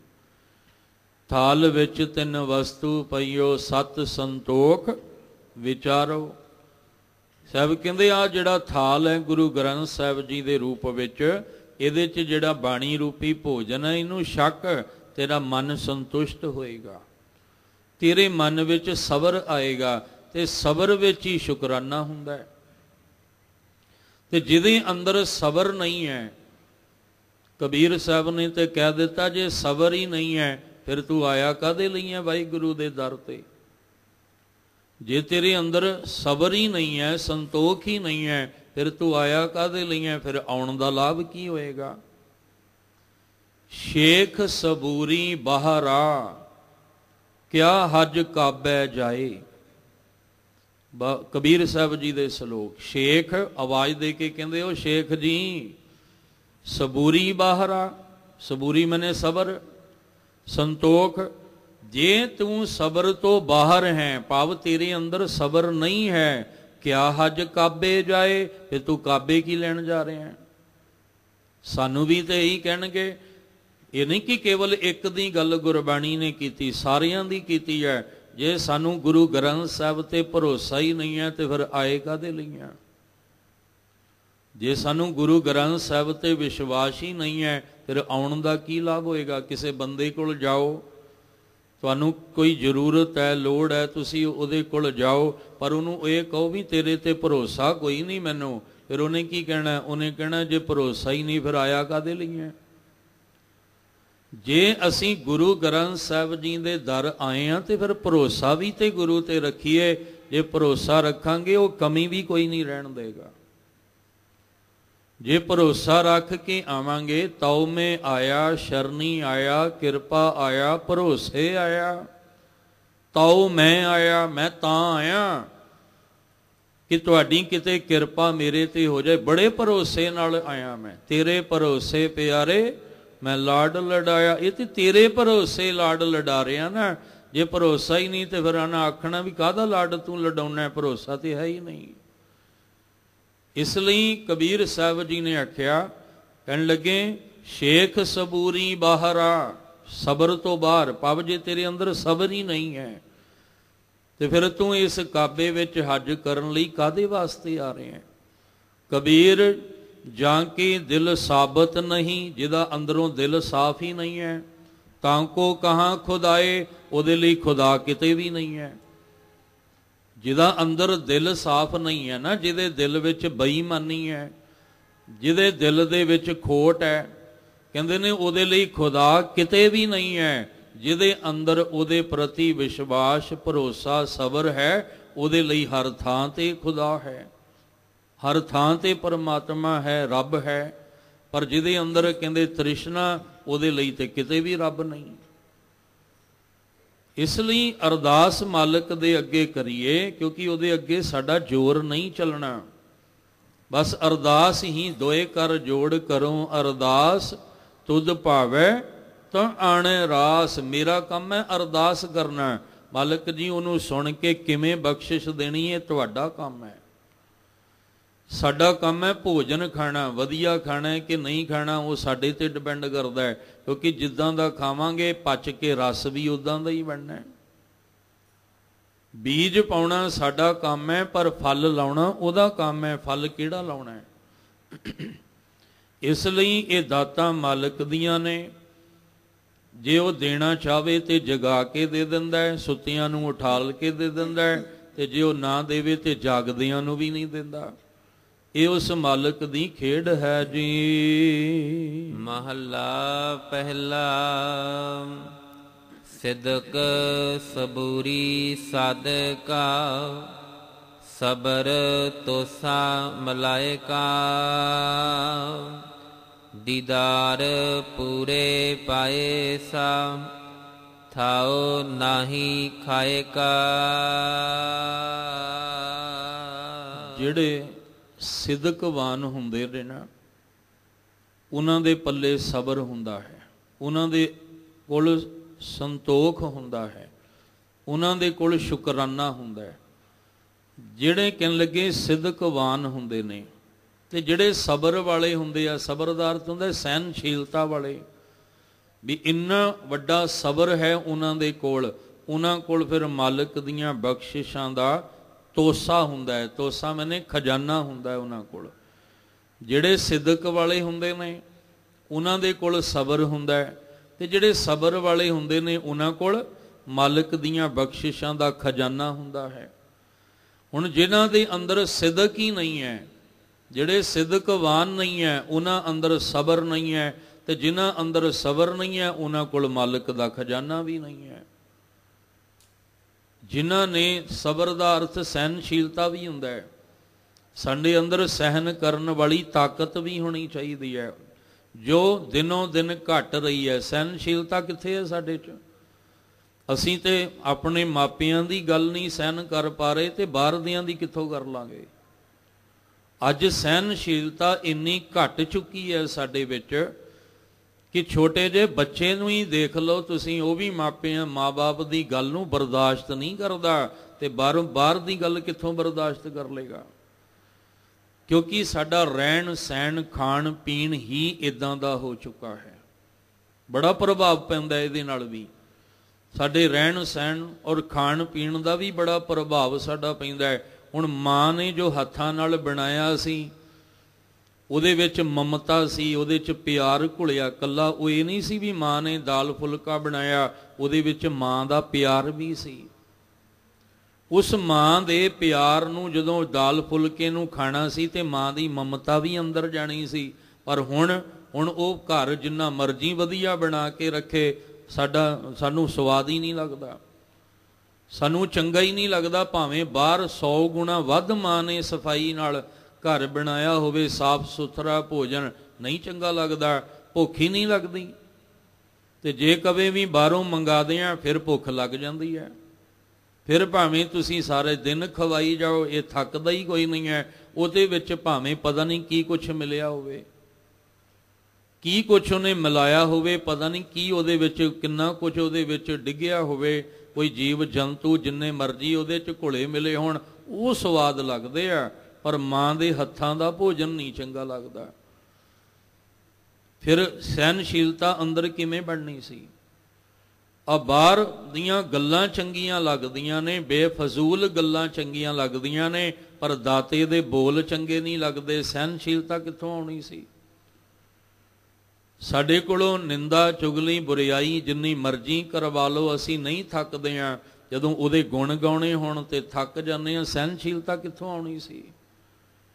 ਸਾਡੇ ਸੁਭਾਅ ਦੇ ਵਿੱਚ ਐਸਾ ਸੁਭਾਅ ਕਿਵੇਂ ਆਏਗਾ? ਫਰੀਦਾ ਬੁਰੇ ਦਾ ਭਲਾ ਕਰ, ਗੁੱਸਾ ਮਨ ਨਾ ਹਟਾਏ। ਇੱਥੇ ਤੇ ਭਲਾ ਕਰਨ ਵਾਲੇ ਦਾ ਵੀ ਭਲਾ ਨਹੀਂ ਹੁੰਦਾ। ਕਿਉਂ ਨਹੀਂ ਐਸਾ ਸੁਭਾਅ? ਕਿਉਂਕਿ ਹਜੇ ਸਾਨੂੰ ਉਹ ਬਾਣੀ ਚੰਗੀ ਨਹੀਂ ਲੱਗ ਰਹੀ। ਸਾਡੇ ਅੰਦਰ ਉਹ ਸਹਿਨਸ਼ੀਲਤਾ ਬਰਦਾਸ਼ਤ ਕਰਨ ਦੀ ਹੱਦ ਹੀ ਨਹੀਂ ਹੈ ਸਾਡੇ ਅੰਦਰ। ਦਿਨੋਂ ਦਿਨ ਜੋ ਮਾਹੌਲ ਬਣਦਾ ਜਾ ਰਿਹਾ ਹੈ, ਇਹਦਾ ਕਾਰਨ ਕੀ ਹੈ? ਕਿ ਅਸੀਂ ਪਰਮੇਸ਼ਰ ਤੇ ਭੁੱਲਿਆ ਵਿਆਪਨ ਸਭੇ ਰੋਗ। ਅਸੀਂ ਸਿਸਟਮ ਐਸਾ ਬਣਾਈਏ ਕਿ ਵਾਹਿਗੁਰੂ ਕਿਰਪਾ ਕਰਨ, ਆਪਣਾ ਵੀ ਜੀਵਨ ਤੇ ਆਪਣੇ ਪਰਿਵਾਰ ਬੱਚਿਆਂ ਦੇ ਘਰ ਵਿੱਚ ਐਸਾ ਸਿਸਟਮ ਬਣਾਈਏ ਕਿ ਇਹਨਾਂ ਨੂੰ ਉਹ ਗੁਣ ਦਈਏ ਜਿਨ੍ਹਾਂ ਨਾਲ ਇਹ ਸਹਿਨਸ਼ੀਲਤਾ ਦੇ ਮਾਲਕ ਬਣਨ, ਸਬਰ ਸੰਤੋਖ ਇਹਨਾਂ ਦੇ ਅੰਦਰ ਆਵੇ। ਅੱਜ ਦੇਖ ਲਓ ਕਿੰਨਾ ਚਿੜਚਿੜਾਪਨ ਹੈ, ਮਾੜੀ ਮਾੜੀ ਗੱਲ ਤੇ ਗੁੱਸਾ ਆ ਜਾਂਦਾ ਹੈ, ਕ੍ਰੋਧ ਆ ਜਾਂਦਾ ਹੈ, ਅੱਗ ਬੁੱਬ। ਚਲੋ ਇੱਕ ਸਿਆਣਾ ਬੰਦਾ ਗੁੱਸੇ ਵਿੱਚ ਆਵੇ ਤੇ ਮੰਨਦੇ ਆ, ਛੋਟੇ ਛੋਟੇ ਬੱਚੇ ਨਹੀਂ ਮੰਨ ਅੱਜ ਦੇ। ਕਿਉਂ? ਉਹਦਾ ਕਾਰਨ ਕੀ ਹੈ? ਸਾਨੂੰ ਦੇਖਣਾ ਪੈਣਾ। ਇੰਨਾ ਵੀ ਮਾਇਆਵੀ ਦੌੜ ਵਿੱਚ ਨਾ ਦੌੜਦੇ ਰਹੀਏ ਕਿ ਸਾਨੂੰ ਆਪਣੇ ਪਰਿਵਾਰ ਬੱਚਿਆਂ ਦਾ ਖਿਆਲ ਹੀ ਨਾ ਰਵੇ ਕਿ ਇਹ ਮਾਹੌਲ ਕਿਉਂ ਬਣਿਆ, ਕਿਵੇਂ ਬਣਿਆ, ਕਿਸ ਤਰ੍ਹਾਂ ਬਣਿਆ, ਇੱਥੇ ਕਿੱਥੇ ਕਮੀ ਰਹਿ ਗਈ ਹੈ। ਸਾਨੂੰ ਸੋਚਣਾ ਪਏਗਾ, ਵਿਚਾਰਨਾ ਪਏਗਾ ਜੇ ਆਉਣ ਵਾਲੇ ਸਮੇਂ 'ਚ ਮਾਹੌਲ ਨੂੰ ਚੰਗਾ ਬਣਾਉਣਾ ਚਾਹੁੰਦੇ ਹਾਂ। ਸਤਿਗੁਰੂ ਮਹਾਰਾਜ ਨੇ ਆਖਿਆ, ਜਿਹਦੇ ਵਿੱਚ ਸਿਦਕ ਹੈ ਉਹਦੇ ਵਿੱਚ ਸਬਰ ਹੈ, ਤੇ ਜਿਹਦੇ ਵਿੱਚ ਸਬਰ ਹੈ ਉਹਦੇ ਕੋਲ ਫਿਰ ਦੈਵੀ ਗੁਣਾਂ ਦਾ ਖਜ਼ਾਨਾ ਹੈ। ਸਾਹਿਬ ਕਹਿੰਦੇ ਸਿਦਕ ਸਬੂਰੀ ਸਾਧਿਕਾ। ਸਾਧਿਕਾ ਦਾ ਅਰਥ ਹੈ ਸਿਦਕਵਾਨ। ਜਿਹੜੇ ਸਿਦਕਵਾਨ ਨੇ ਉਹ ਸਿਦਕ ਸਬੂਰੀ, ਉਹਨਾਂ ਦੇ ਕੋਲ ਸਬਰ ਤੇ ਸੰਤੋਖ ਹੈ। ਸਬਰ ਵੀ ਹੈ, ਸੰਤੋਖ ਭਾਵ ਉਹਨਾਂ ਦਾ ਮਨ ਸੰਤੁਸ਼ਟ ਵੀ ਹੈ। ਕਿੰਨਾ ਸਬਰ ਹੈ। ਕੋਈ ਸਮਾਂ ਹੁੰਦਾ ਸੀ ਜਦੋਂ ਪੰਜਾਬ ਦੀ ਧਰਤੀ ਤੇ ਅੰਗਰੇਜ਼ਾਂ ਨੇ ਆਪਣਾ ਕਬਜ਼ਾ ਕੀਤਾ ਨਾ, ਮਹਾਰਾਜਾ ਰਣਜੀਤ ਸਿੰਘ ਤੋਂ ਬਾਅਦ, ਤੇ ਜਿਨ੍ਹਾਂ ਨੂੰ ਗ੍ਰਿਫਤਾਰ ਕੀਤਾ ਗਿਆ, ਅੰਗਰੇਜ਼ ਪਰਖਦੇ ਸੀ ਵੀ ਇਹਨਾਂ 'ਚ ਸਬਰ ਕਿੰਨਾ ਕੁ ਹੈ। ਉਹ ਬਕਾਇਦਾ ਉਹਨਾਂ ਨੂੰ ਪਰਖਦੇ ਸੀ, ਇੱਕ ਨੂੰ ਬਜ਼ੁਰਗ ਨੂੰ, ਇੱਕ ਨੂੰ ਜਵਾਨ ਨੂੰ, ਦੋਵਾਂ ਨੂੰ ਇੱਕੋ ਹੀ ਕਮਰੇ ਵਿੱਚ ਕੈਦ ਕਰਕੇ ਕਿੰਨੇ ਕਿੰਨੇ ਦਿਨ ਭੁੱਖੇ ਰੱਖਣਾ। ਕਿੰਨੇ ਕਿੰਨੇ ਦਿਨ ਭੁੱਖੇ ਰੱਖਣ ਤੋਂ ਬਾਅਦ ਇੱਕ ਰੋਟੀ ਉਹਨਾਂ ਨੇ ਥਾਲੀ ਵਿੱਚ ਪਾ ਕੇ ਤੇ ਉਸ ਜਿਹੜੇ ਕੈਦੀ ਕਮਰੇ ਵਿੱਚ ਕੈਦ ਕੀਤੇ ਜਾਂਦੇ ਆ ਨਾ ਕੈਦਖਾਨੇ 'ਚ, ਉਹ ਰੱਖ ਦੇਣੀ ਵੀ ਦੇਖਣਾ ਇਹਨਾਂ 'ਚ ਸਬਰ ਕਿੰਨਾ ਹੈ।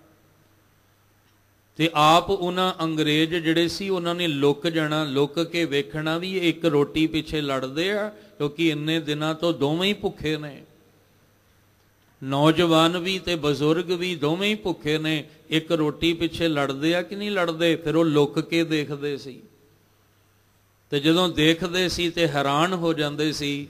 ਨੌਜਵਾਨ ਨੇ ਬਜ਼ੁਰਗ ਅੱਗੇ ਆਖਿਆ, ਬਜ਼ੁਰਗੋ ਮੈਂ ਤੇ ਹਜੇ ਜਵਾਨ ਆ, ਮੇਰੇ ਕੋਲ ਤਾਂ ਤਾਕਤ ਹੈ, ਸਹਿਨ ਕਰਨ ਵਾਸਤੇ ਤਾਕਤ ਹੈ, ਮੈਂ ਤੇ ਕਈ ਦਿਨ ਭੁੱਖੇ ਰਹਿ ਲਾਂਗਾ। ਤੁਸੀਂ ਬਜ਼ੁਰਗੋ, ਤੁਸੀਂ ਇੱਕ ਰੋਟੀ ਤੁਸੀਂ ਖਾ ਲਓ। ਤੇ ਬਜ਼ੁਰਗ ਨੇ ਆਖਣਾ, ਨਹੀਂ ਪੁੱਤਰਾ, ਮੇਰਾ ਕੀ ਹੈ, ਮੈਂ ਤਾਂ ਜ਼ਿੰਦਗੀ ਹੰਢਾ ਲਈ ਹੈ, ਮੈਂ ਤਾਂ ਜ਼ਿੰਦਗੀ ਆਪਣੀ ਲੰਘਾ ਚੁੱਕਾ ਹਾਂ, ਤੂੰ ਹਜੇ ਜਵਾਨੀਆਂ ਮਾਨਣੀਆਂ ਨੇ, ਤੂੰ ਖਾ ਲੈ, ਮੇਰੀ ਚਿੰਤਾ ਛੱਡ, ਤੂੰ ਖਾ ਲੈ ਇੱਕ ਰੋਟੀ। ਨੌਜਵਾਨ ਕਹਿੰਦਾ, ਨਹੀਂ, ਮੇਰੇ ਵਿੱਚ ਤਾਂ ਹਜੇ ਜੋਬਨ ਦੀ ਤਾਕਤ ਹੈ, ਤੁਸੀਂ ਖਾ ਲਓ, ਤੁਸੀਂ ਬਜ਼ੁਰਗ ਹੋ।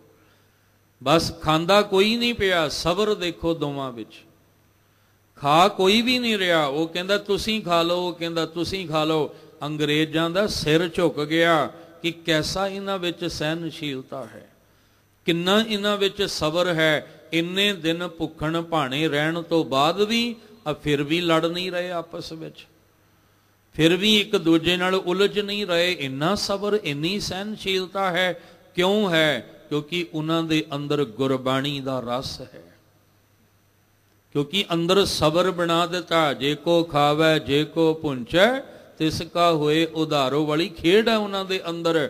ਤੇ ਅਸੀਂ ਮਾੜੀ ਮਾੜੀ ਗੱਲ ਤੇ ਉਲਝ ਰਹੇ ਹਾਂ, ਅਸੀਂ ਮਾੜੀ ਮਾੜੀ ਗੱਲ ਦੇ ਉੱਤੇ ਸਹਿਨਸ਼ੀਲਤਾ ਆਪਣੀ ਖਤਮ ਕਰਕੇ ਆਪਣਾ ਆਪਾ ਗਵਾ ਕੇ ਇੱਕ ਦੂਜੇ ਤੇ ਉਲਝ ਰਹੇ ਹਾਂ, ਝਗੜ ਰਹੇ ਹਾਂ। ਪਤਾ ਨਹੀਂ ਕੀ ਕੁਛ ਸਮਾਜ ਵਿੱਚ ਹੋ ਰਿਹਾ। ਕਾਰਨ ਕੀ ਹੈ? ਕਾਰਨ ਇਹ ਹੈ ਕਿ ਅੰਦਰ ਸਬਰ ਨਹੀਂ ਰਿਹਾ। ਕਾਰਨ ਇਹ ਹੈ ਕਿ ਅਸੀਂ ਸਿਦਕਵਾਨ ਨਹੀਂ ਰਹੇ, ਸਹਿਨਸ਼ੀਲਤਾ ਨਹੀਂ ਸਾਡੇ ਅੰਦਰ ਰਹੀ। ਕਿੰਨਾ ਏਡਾ ਵੱਡਾ ਸਬਰ ਦੇ ਦਿੱਤਾ ਗੁਰੂ ਸਾਹਿਬ ਨੇ ਕਿ ਆਰੇ ਦੇ ਨਾਲ ਦੋ ਫਾੜ ਹੋ ਰਿਹਾ। ਇੰਨਾ ਸਬਰ, ਇੰਨੀ ਸਹਿਨਸ਼ੀਲਤਾ। ਸਾਨੂੰ ਤੇ ਮਾੜਾ ਜਿਹਾ ਕਿਤੇ ਕੋਈ ਨਾਲ ਖਹਿ ਵੀ ਜਾਏ ਨਾ ਤੇ ਅਸੀਂ ਉਹਨੂੰ ਗਰਦਨ ਤੋਂ ਪਕੜ ਲੈਂਦੇ ਆ ਵੀ ਤੂੰ ਮੇਰੇ ਨਾਲ ਟੱਚ ਕਿਉਂ ਕਰ ਗਿਆ। ਜੇ ਕਿਤੇ ਸੰਗਤ ਵਿੱਚ ਬੈਠਿਆਂ ਹੋਇਆਂ ਕੋਈ ਚੱਲਦੇ ਹੋਏ ਦਾ ਕਿਸੇ ਦਾ ਪੈਰ ਵੀ ਨਾਲ ਲੱਗ ਜਾਏ, ਉਹ ਅੱਖਾਂ ਕੱਢਦਾ ਵੀ ਤੇਰਾ ਪੈਰ ਮੇਰੇ ਨਾਲ ਕਿਵੇਂ ਲੱਗ ਗਿਆ। ਸਾਡੇ ਕੋਲ ਤਾਂ ਇੰਨੀ ਸਹਿਨਸ਼ੀਲਤਾ ਨਹੀਂ ਹੈ ਕਿ ਅਸੀਂ ਕੋਈ ਮਾੜਾ ਜਿਹਾ ਸਾਡੇ ਨਾਲ ਲੱਗ ਗਿਆ ਤੇ ਅਸੀਂ ਅੱਖਾਂ ਲਾਲ ਕਰ ਲੈਂਦੇ ਹਾਂ। ਪਰ ਕਿੰਨੀ ਸਹਿਨਸ਼ੀਲਤਾ ਹੈ ਕਿ ਆਰੇ ਦੇ ਦੰਦੇ ਚੀਰ ਰਹੇ ਨੇ ਪਰ ਉੱਥੇ ਕੋਈ ਨਹੀਂ ਡੋਲ ਰਿਹਾ।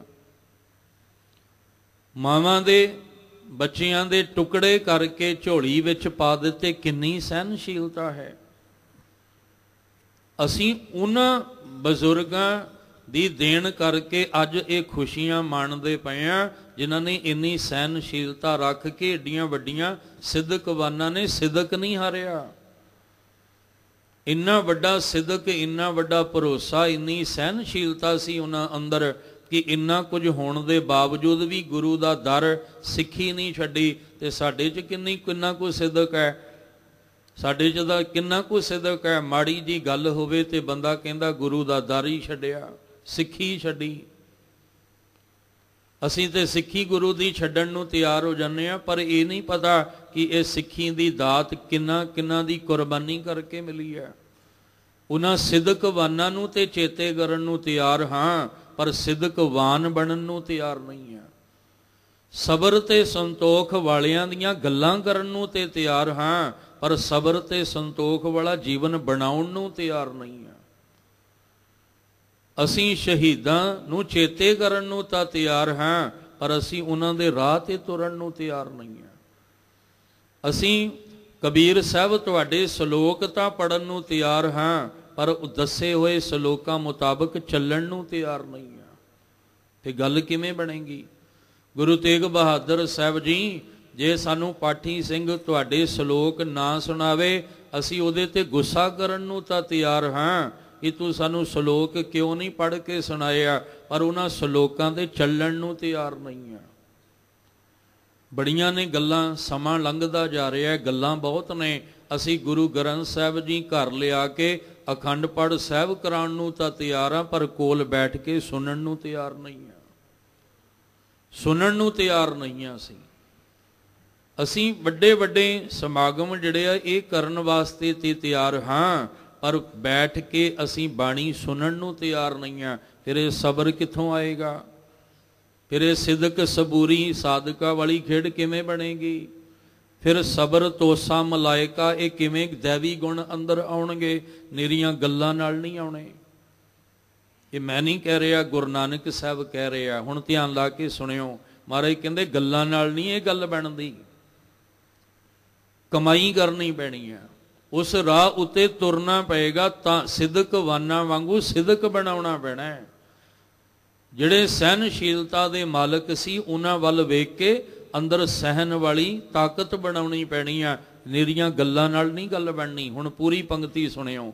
सिदक सबूरी साधका, साधका सिदक वाना कोल सिदक ते सबूरी ये दो गुण हुंदे ने।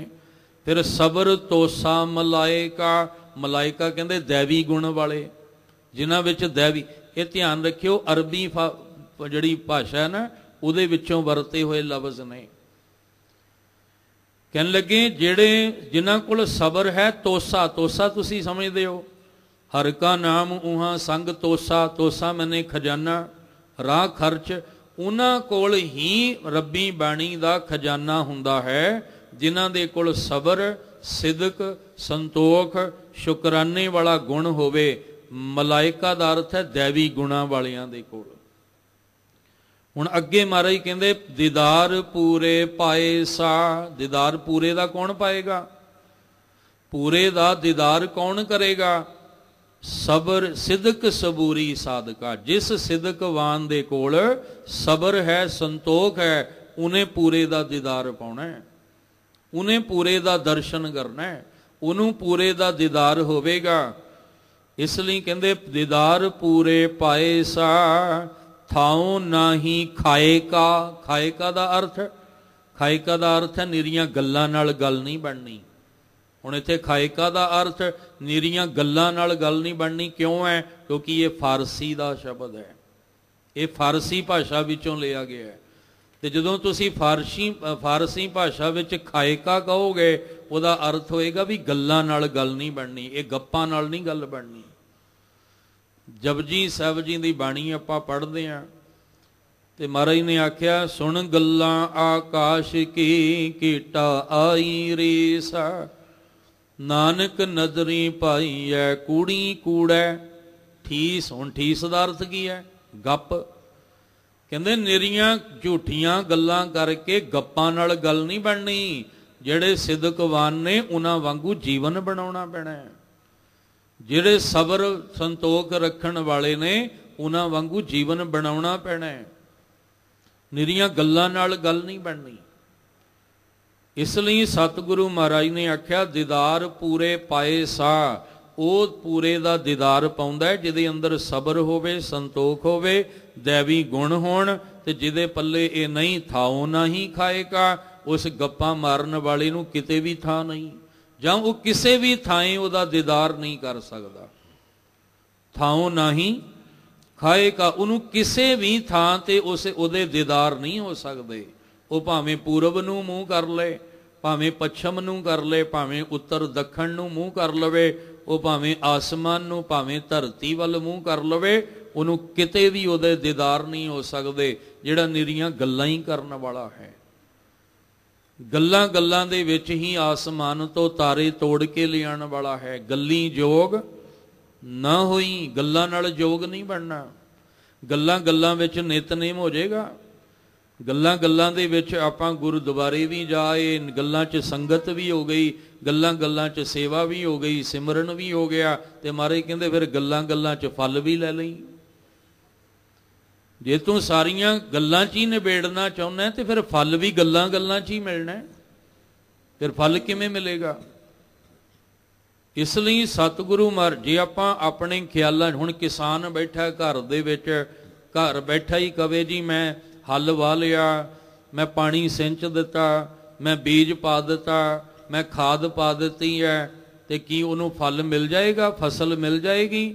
ਫਿਰ ਉਹਨੂੰ ਫਸਲ ਵੀ ਖਿਆਲਾਂ 'ਚ ਹੀ ਮਿਲਣੀ ਹੈ, ਖੇਤਾਂ ਵਿੱਚੋਂ ਫਸਲ ਨਹੀਂ ਮਿਲਣੀ, ਕਿਉਂਕਿ ਖੇਤ ਵਿੱਚ ਤਾਂ ਗਿਆ ਹੀ ਨਹੀਂ, ਬੀਜ ਤਾਂ ਉੱਥੇ ਜਾ ਕੇ ਪਾਇਆ ਹੀ ਨਹੀਂ, ਤੇ ਫਸਲ ਕਿੱਥੋਂ ਹੋਣੀ ਸੀ? ਜਿਹੜਾ ਗੁਰੂ ਦਰ ਤੇ ਆਇਆ ਹੀ ਨਹੀਂ, ਸੰਗਤ ਵਿੱਚ ਆਇਆ ਹੀ ਨਹੀਂ ਹੈ, ਜਿਹਨੇ ਨਾਮ ਦਾ ਭੋਜਨ ਛਕਿਆ ਹੀ ਨਹੀਂ ਹੈ, ਨਿਰੀਆਂ ਗੱਲਾਂ ਵਿੱਚ ਹੀ ਹੈ, ਤੇ ਫਿਰ ਬਖਸ਼ਿਸ਼ ਕਿਵੇਂ ਮਿਲੇਗੀ? ਇਸੇ ਲਈ ਆਖਿਆ ਸੀ ਜੋ ਸਤਿਗੁਰ ਸ਼ਰਨ ਸੰਗਤ ਨਹੀਂ ਆਏ ਤ੍ਰਿਗ ਜੀਵੈ ਤ੍ਰਿਗ ਜੀਵਾਸ। ਉਹ ਗੱਲਾਂ ਵਿੱਚ ਭਾਵੇਂ ਜਿੰਨੀ ਮਰਜ਼ੀ ਵੱਡੀਆਂ ਗੱਲਾਂ ਕਰਦੇ ਹੋਣ, ਪਰ ਗੱਲੀ ਜੋਗ ਨਾ ਹੋਈ, ਏਕ ਦ੍ਰਿਸ਼ਟ ਕਰ ਸਮਸਰ ਜਾਣੈ ਜੋਗੀ ਕਹੀਐ ਸੋਈ।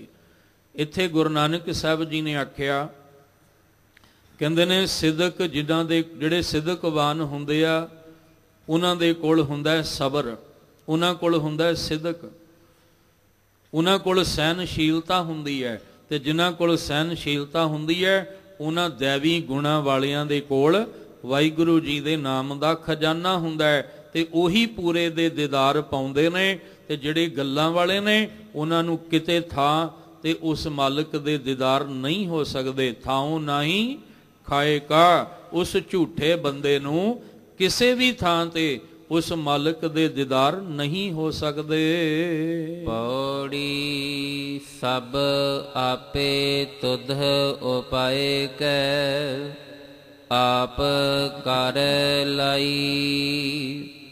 ਤੂੰ ਆਪੇ ਵੇਖ ਵਿਗਸਦਾ ਆਪਣੀ ਵਡਿਆਈ। ਆਰੰਭ ਵਿੱਚ ਹੀ ਆਪ ਜੀ ਨਾਲ ਸਾਂਝ ਪਾਈ ਸੀ ਕਿ ਜਿਹੜੀ ਵਾਰ ਹੁੰਦੀ ਆ ਨਾ, ਇਹ ਪੁਰਾਤਨ ਸਮੇਂ 'ਚ ਪੌੜੀਆਂ ਦਾ ਹੀ ਉਚਾਰਨ ਹੁੰਦਾ ਸੀ। ਗੁਰੂ ਅਰਜਨ ਦੇਵ ਮਹਾਰਾਜ ਨੇ ਜਦੋਂ ਇਹ ਸਾਰੀ ਬਾਣੀ ਦੀ ਸੁਧਾਈ ਕਰਵਾ ਕੇ ਰਾਮਸਰ ਦੇ ਅਸਥਾਨ ਤੇ ਜਦੋਂ ਇਹ ਬਾਣੀ ਦੀ ਇਕੱਤਰਤਾ ਕਰਾਈ ਹੈ, ਤੇ ਨਾਲ ਨਾਲ ਵਾਰ ਜਿਹੜੀਆਂ ਪੌੜੀਆਂ ਸਨ ਉਹਦੇ ਨਾਲ ਨਾਲ ਸ਼ਲੋਕ ਵੀ ਐਡ ਕੀਤੇ ਨੇ। ਭਾਵ ਜੋ ਪੌੜੀ ਦੇ ਵਿੱਚ ਆਖਿਆ ਗਿਆ ਉਸ ਮੁਤਾਬਕ, ਪੌੜੀ ਗੁਰੂ ਰਾਮਦਾਸ ਮਹਾਰਾਜ ਜੀ ਦੀ ਹੈ, ਕਿਉਂਕਿ ਸ਼੍ਰੀ ਰਾਗ ਕੀ ਵਾਰ ਮਹੱਲਾ ਚੌਥਾ, ਜਿਹੜੀ ਵਾਰ ਹੈ ਉਹ ਗੁਰੂ ਰਾਮਦਾਸ ਮਹਾਰਾਜ ਦੀ, ਭਾਵ ਪੌੜੀ ਗੁਰੂ ਰਾਮਦਾਸ ਮਹਾਰਾਜ ਦੀ ਉਚਾਰੀ ਹੈ, ਪਰ 2 ਸ਼ਲੋਕ ਗੁਰੂ ਨਾਨਕ ਸਾਹਿਬ ਦੇ। ਕਿਉਂ? ਕਿਉਂਕਿ ਪੌੜੀ ਵਿੱਚ ਜਿਹੜੀ ਗੱਲ ਕੀਤੀ ਹੈ ਉਹਦਾ ਸੁਮੇਲ ਇਹਨਾਂ ਸ਼ਲੋਕਾਂ ਦੇ ਨਾਲ ਹੈ। ਗੁਰੂ ਸਾਹਿਬ ਜੀ ਨੇ ਕਿੰਨੀ ਮਿਹਨਤ ਕੀਤੀ, ਗੁਰੂ ਅਰਜਨ ਦੇਵ ਪਾਤਸ਼ਾਹ ਨੇ ਰਾਮਸਰ ਦੇ ਅਸਥਾਨ ਤੇ ਬੈਠ ਕੇ, ਕਿ ਜਿਹੜੀ ਪੌੜੀ ਦੀ ਜਿਹੜੀ ਵਿਚਾਰ ਹੈ ਉਹ ਸ਼ਲੋਕ ਲੈ ਕੇ ਉਹ ਪੌੜੀ ਦੇ ਨਾਲ ਸਤਿਗੁਰੂ ਜੀ ਨੇ ਰਲਾਏ ਨੇ। ਤਾਂ ਹੀ ਲਿਖਿਆ ਸ਼ਲੋਕਾਂ ਨਾਲ ਜੀ, ਜੋ ਪੌੜੀ ਦੇ ਵਿੱਚ ਆਖਿਆ ਉਹ ਸ਼ਲੋਕ ਵਿੱਚ ਗੁਰੂ ਸਾਹਿਬ ਜੀ, ਗੁਰੂ ਨਾਨਕ ਜੀ ਨੇ ਕੀ ਸਮਝਾਇਆ। ਸਾਹਿਬ ਜੀ ਨੇ ਆਖਿਆ, ਗੁਰੂ ਰਾਮਦਾਸ ਮਹਾਰਾਜ ਕਹਿੰਦੇ, ਸਭ ਆਪੇ ਤੁਧ ਉਪਾਏ ਕੈ, ਆਪ ਕਰ ਲਾਈ। ਇਹ ਕੌਣ ਕਹੇਗਾ? ਸਿਦਕ ਸਬੂਰੀ ਸਾਧਕਾ। ਜਿਹਦੇ ਅੰਦਰ ਸਬਰ ਹੈ, ਜਿਹਦੇ ਅੰਦਰ ਸੰਤੋਖ ਹੈ, ਜਾਂ ਜਿਹਨੂੰ ਇਹ ਸਮਝ ਆ ਗਈ ਕਿ ਦਾਤੀ ਸਾਹਿਬ ਸੰਧੀਆਂ, ਇਹ ਸਾਰੀਆਂ ਦਾਤਾਂ ਦਾਤੇ ਦੀਆਂ ਨੇ, ਸਾਹਿਬ ਦੀਆਂ ਨੇ। ਉੱਥੇ ਫਿਰ ਮੈਂ ਨਹੀਂ ਆਵਾਜ਼ ਆਏਗੀ, ਉੱਥੇ ਆਵਾਜ਼ ਆਏਗੀ ਤੂੰ ਹੀ ਤੂੰ, ਉੱਥੇ ਆਵਾਜ਼ ਆਏਗੀ ਤੂੰ ਹੀ ਤੂੰ, ਤੂੰ ਹੀ ਤੂੰ। ਉੱਥੇ ਮੈਂ ਤੇ ਰਹੇਗੀ ਨਹੀਂ ਅੰਦਰ। ਹੁਣ ਜਿੱਥੇ ਮੈਂ ਹੈ ਉੱਥੇ ਸਬਰ ਨਹੀਂ ਹੈ, ਸੰਤੋਖ ਨਹੀਂ ਹੈ, ਉੱਥੇ ਉਹਦੀਆਂ ਦਾਤਾਂ ਤੇ ਭਰੋਸਾ ਨਹੀਂ ਹੈ। ਜਿੱਥੇ ਤੂੰ ਹੀ ਤੂੰ ਹੈ ਉੱਥੇ ਸਮਝ ਆ ਗਈ ਕਿ ਇਹ ਸਾਰੀਆਂ ਦਾਤਾਂ ਤੇਰੀਆਂ ਹੀ ਨੇ, ਮੇਰਾ ਕੁਛ ਵੀ ਨਹੀਂ ਹੈ। ਨਾ ਮੈਂ ਨਾਲ ਕੁਛ ਲੈ ਕੇ ਆਇਆ ਤੇ ਨਾ ਮੈਂ ਦੁਨੀਆ ਤੋਂ ਕੁਝ ਲੈ ਕੇ ਜਾਣਾ। ਮੈਂ ਤੇ ਨਾਂਗੇ ਆਵਨ ਨਾਂਗੇ ਜਾਣਾ। ਕਾਹਦਾ ਮਾਣ ਕਰਾਂ ਸਾਰੀ ਜ਼ਿੰਦਗੀ? ਦੁਨੀਆ ਵਿੱਚ ਸਾਰੀ ਜ਼ਿੰਦਗੀ ਮੈਂ ਕਰਦਾ ਰਵਾਂ। ਕਿਸ ਗੱਲ ਦਾ ਕਰਾਂ? ਇੱਥੇ ਤੇ ਕੌਡੀ ਵੀ ਮੇਰੇ ਕੰਮ ਨਹੀਂ ਆਉਣੀ। इसलिए सतगुरु महाराज ने आख्या, गुरु रामदास पातशाह कहते ने, सब आपे तुद उपाए कै। क्यों? क्योंकि समझ आ गई ना, दाती साहिब संदियां, ये सारियां दातां साहिब दियां ही ने।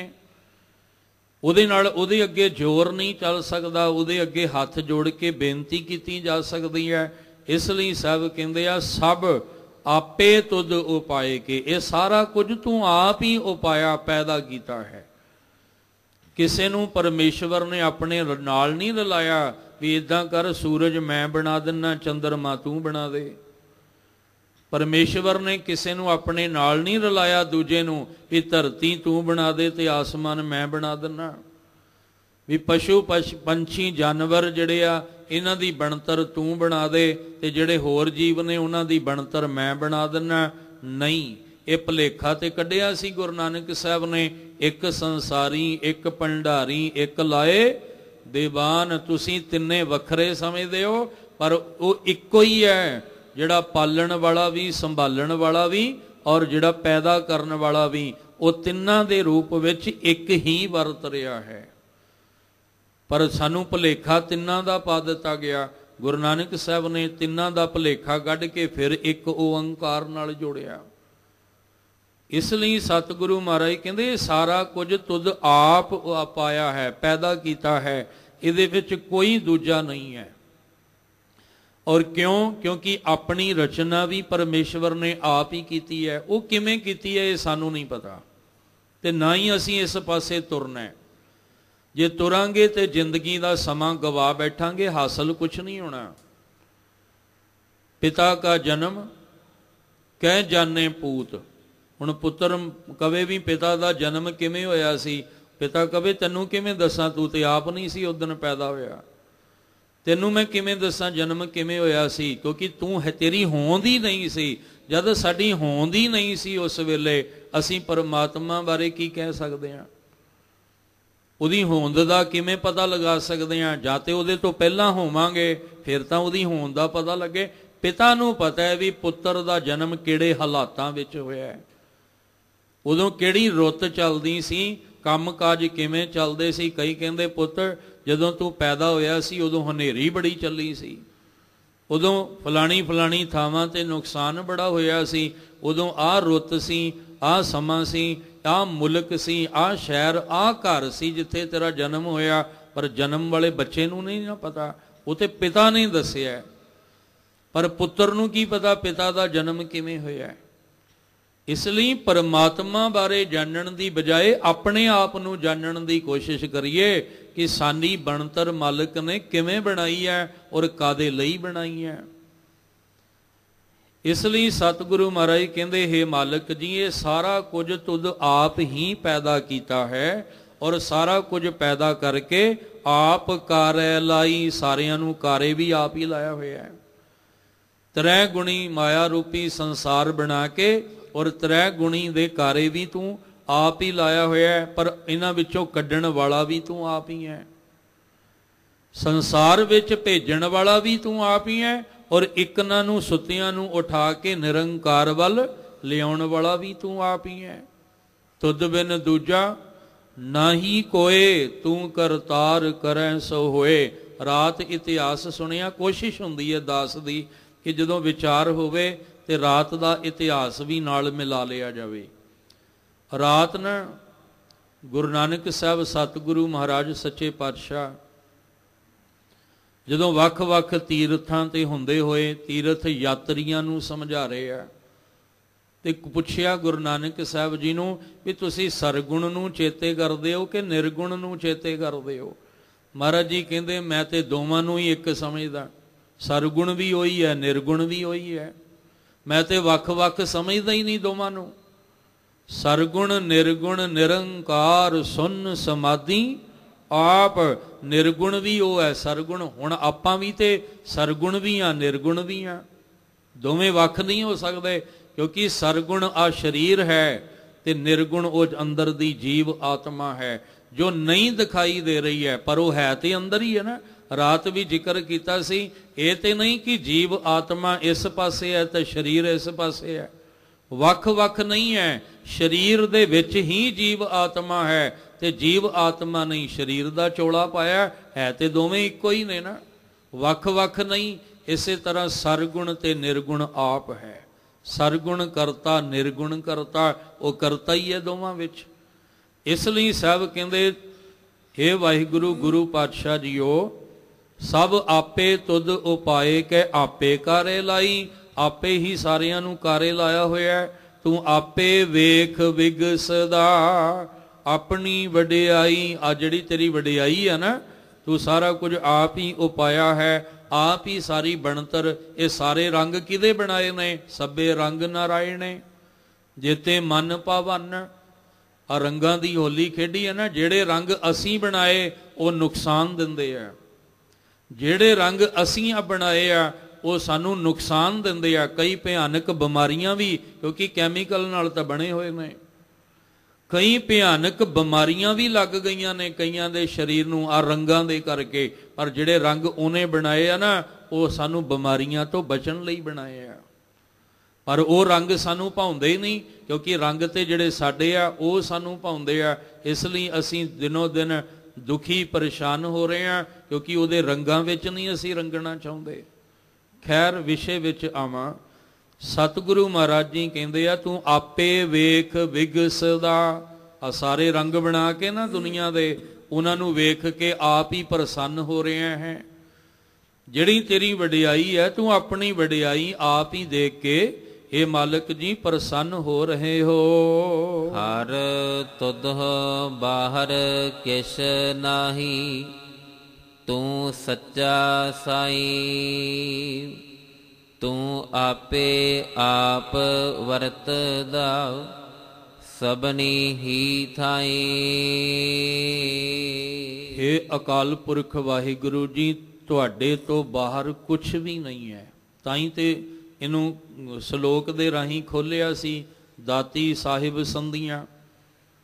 ਗੁਰੂ ਰਾਮਦਾਸ ਮਹਾਰਾਜ ਜੀ ਕਹਿੰਦੇ, ਹਰ ਵਾਹਿਗੁਰੂ ਜੀ ਤੁਧ ਹੋ, ਤੁਹਾਡੇ ਤੋਂ ਬਾਹਰ ਕਿਛ ਨਹੀਂ, ਕੁਛ ਵੀ ਨਹੀਂ ਹੈ ਤੁਹਾਡੇ ਤੋਂ ਬਾਹਰ।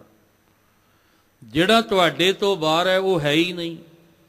ਜੋ ਤੁਹਾਡੇ ਹੁਕਮ ਦੇ ਵਿੱਚ ਹੈ ਉਹ ਹੈ, ਤੇ ਜਿਹੜਾ ਤੁਹਾਡੇ ਹੁਕਮ ਤੋਂ ਬਾਹਰ ਹੈ ਉਹ ਹੈ ਹੀ ਨਹੀਂ ਹੈ।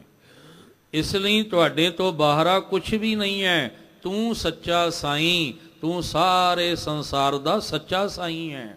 ਤੂੰ ਸਾਰੇ ਸੰਸਾਰ ਦਾ ਸੱਚਾ ਮਾਲਕ ਹੈ। ਤੂੰ ਆਪੇ ਆਪ ਵਰਤਦਾ ਸਭਨੀ ਹੀ ਥਾਈ। ਤੂੰ ਆਪ ਹੀ ਸਭਨਾ ਥਾਈ ਵਸ ਰਿਹਾ ਹੈ।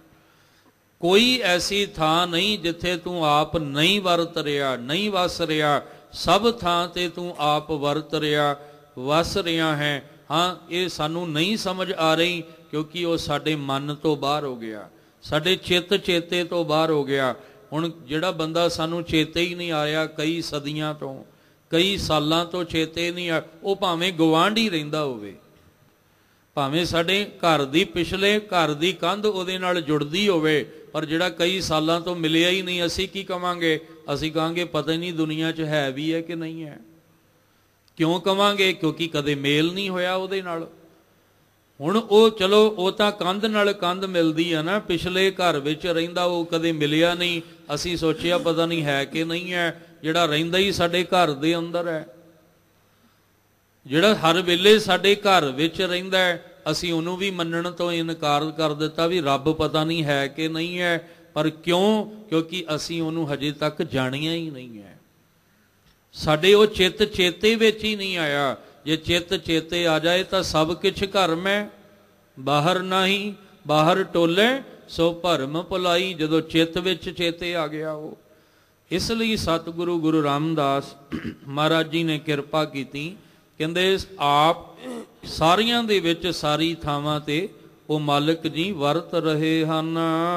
ਹਰ ਤਿਸੈ ਧਿਆਵਹੁ ਸੰਤ ਜਨਹੁ ਜੋ ਲਏ ਛਡਾਈ। ਫਿਰ ਕੀ ਕਰੀਏ? 2 ਸ਼ਲੋਕ ਤੇ 1 ਪੌੜੀ ਆਪਾਂ ਸਮਝ ਲਈ। ਗੁਰੂ ਰਾਮਦਾਸ ਮਹਾਰਾਜ ਜੀ ਕਹਿੰਦੇ ਮੁੱਕਦੀ ਗੱਲ ਇਹ ਹੈ ਕਿ ਹਰ ਤਿਸੈ ਧਿਆਵੋ, ਉਹਨੂੰ ਧਿਆਵੋ ਜਿਹਦੀਆਂ ਸਾਰੀਆਂ ਦਾਤਾਂ ਨੇ, ਜਿੰਨੀਆਂ ਵੀ ਦਾਤਾਂ ਸਾਨੂੰ ਮਿਲੀਆਂ ਨੇ, ਅੱਖ ਕੰਨ ਨੱਕ ਮੂੰਹ ਕਰਕੇ, ਜਿਨ ਕੰਨ ਕੀਤੇ ਅੱਖੀ ਨਾਕ, ਜਿਨ ਜੇਬਾ ਦਿੱਤੀ ਬੋਲੇ ਤਾਰ। ਕਹਿਣ ਲੱਗੇ ਜਿਨ ਤੂੰ ਸਾਜ ਸਵਾਰ ਸ਼ਿੰਗਾਰਿਆ, ਇਹ ਸਾਰੀਆਂ ਦਾਤਾਂ ਉਹਦੀਆਂ ਨੇ। ਤੇ ਜਿਹਦੀਆਂ ਦਾਤਾਂ ਨੇ ਤਿਸੈ ਧਿਆਵੋ, ਫਿਰ ਉਹਨੂੰ ਧਿਆਵੋ, ਉਹਨੂੰ ਚੇਤੇ ਕਰੋ, ਉਹਦੇ ਨਾਮ ਦਾ ਸਿਮਰਨ ਕਰੋ। ਜੇ ਕਰੋਗੇ ਤਾਂ ਫਿਰ ਕੀ ਹੋਏਗਾ? ਹਰ ਤਿਸੈ ਧਿਆਵੋ ਸੰਤ ਜਨੋ, ਗੁਰਮੁਖ ਜਨੋ ਜੋ ਲਏ ਛਡਾਈ, ਜਿਹੜਾ ਤੁਹਾਨੂੰ ਇਸ ਮਾਇਆਵੀ ਜੰਜਾਲ ਤੋਂ ਛੁਡਾ ਲਏਗਾ, ਤ੍ਰੈ ਗੁਣੀ ਬੰਧਨਾਂ ਤੋਂ ਆਜ਼ਾਦ ਕਰਵਾ ਦੇਗਾ, ਜਿਹੜਾ ਤੁਹਾਨੂੰ ਮੁਕਤ ਕਰ ਦੇਗਾ। ਤੁਸੀਂ ਉਸ ਪਰਮੇਸ਼ਵਰ ਨੂੰ ਸਦਾ ਚੇਤੇ ਰੱਖਿਆ ਕਰੋ, ਉਸ ਮਾਲਕ ਦੇ ਰੰਗ ਦੇ ਵਿੱਚ ਰੰਗੋ, ਉਸ ਮਾਲਕ ਦੀ ਭਗਤੀ ਦਾ ਜਾਗ ਆਪਣੇ ਅੰਦਰ ਲਾਓ, ਉਹਨੂੰ ਵਿਸਰਨ ਨਾ ਦਿਓ ਅੰਦਰੋਂ। ਤੇ ਜੇ ਉਹ ਹਰ ਪਲ ਚੇਤੇ ਰਹੇਗਾ ਤੇ ਉਸ ਦੀਆਂ ਦਾਤਾਂ ਲੈ ਕੇ ਅਸੀਂ ਸਬਰ ਤੇ ਸੰਤੋਖ ਵਾਲਾ ਜੀਵਨ ਤੇ ਸਹਿਨਸ਼ੀਲਤਾ ਵਾਲਾ ਜੀਵਨ ਬਣਾ ਕੇ ਆਪਣੇ ਜੀਵਨ ਨੂੰ ਅਸੀਂ ਲੇਖੇ ਲਾ ਸਕਦੇ ਹਾਂ। ਇਸ ਲਈ ਅਰਦਾਸ ਕਰਦੇ ਰਹੀਏ, ਮਾਲਕ ਜੀ ਕਦੇ ਵੀ ਤੁਸੀਂ ਨਾ ਵਿਸਰਿਓ। ਸਮਾਂ ਭਾਵੇਂ ਜਿੱਦਾਂ ਦਾ ਮਰਜ਼ੀ ਹੋਵੇ, ਭਾਵੇਂ ਥੋੜਾ ਮਿਲੇ ਖਾਣ ਨੂੰ, ਭਾਵੇਂ ਬਹੁਤਾ ਮਿਲੇ, ਭਾਵੇਂ ਖੁਸ਼ੀ ਹੈ, ਗਮ ਹੈ, ਮਾਨ ਹੈ, ਅਪਮਾਨ, ਜਿੱਦਾਂ ਦਾ ਮਰਜ਼ੀ ਸਮਾਂ, ਬਸ ਤੁਸੀਂ ਵਿਸਰਨੇ ਨਹੀਂ ਚਾਹੀਦੇ ਅੰਦਰੋਂ। ਆਪਣਾ ਨਾਮ ਦੇਹੋ, ਆਪਣਾ ਨਾਮ ਦੇਹੋ,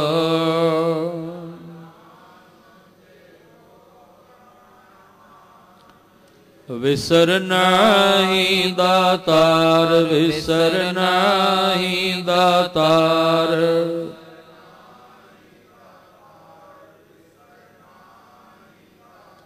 ਆਪਣਾ ਨਾਮ ਦੇਹੋ, ਆਪਣਾ ਨਾਮ ਦੇਹੋ,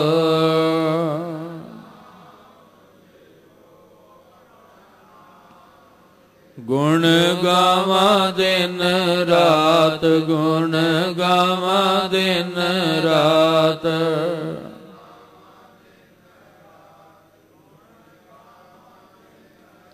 ਨਾਨਕ ਚਾਉ ਇਹੋ, ਨਾਨਕ ਚਾਉ ਇਹੋ।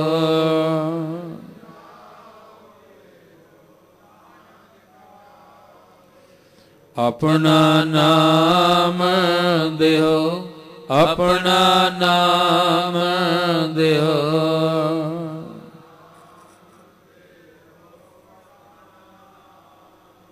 ਇਹ ਅਰਦਾਸ ਕਰੀਏ, ਦਾਤੇ ਦਾ ਨਾਮ ਅੰਮ੍ਰਿਤ ਬਾਣੀ ਕਦੇ ਵੀ ਸਾਡੇ ਮਨ ਤੋਂ ਵਿਸਰੇ ਨਾ। ਹਰ ਪਲ ਮਾਲਕ ਦਾ ਸ਼ੁਕਰਾਨਾ ਕਰਦਿਆਂ, ਸਬਰ ਤੇ ਸੰਤੋਖ ਵਿੱਚ ਰਹਿੰਦਿਆਂ ਲੋਕ ਸੁਖੀਏ, ਪਰਲੋਕ ਸੁਹੇਲੇ ਨਾਨਕ ਹਰਿ ਪ੍ਰਭ। ਆਪੇ ਮੇਲੇ ਜੀਵਨ ਸਾਡਾ ਤੁਹਾਡਾ ਸਭਨਾਂ ਦਾ ਬਣ ਸਕੇ। ਅੱਜ ਦੀ ਵਿਚਾਰ ਕਰਦਿਆਂ ਬੇਅੰਤ ਭੁੱਲਾਂ ਹੋਈਆਂ, ਸਤਿਗੁਰੂ ਪਾਤਸ਼ਾਹ ਬਖਸ਼ ਦੇਣ। ਸਭਨਾਂ ਨੂੰ ਬਾਣੇ ਬਾਣੀ ਦੇ ਨਾਲ, ਅੰਮ੍ਰਿਤ ਵੇਲੇ ਨਿਤਨੇਮ ਦੇ ਨਾਲ ਜੋੜੀ ਰੱਖਣ। ਸਤਿਗੁਰੂ ਜੀ ਦੇ ਪਾਵਨ ਬਚਨ ਆਪਣੇ ਹਿਰਦੇ ਅੰਦਰ ਵਸਾ ਲਈਏ ਜੀ। ਤੂੰ ਆਪੇ ਆਪ ਵਰਤਦਾ, ਸਬਣੀ ਹੀ ਥਾਈ।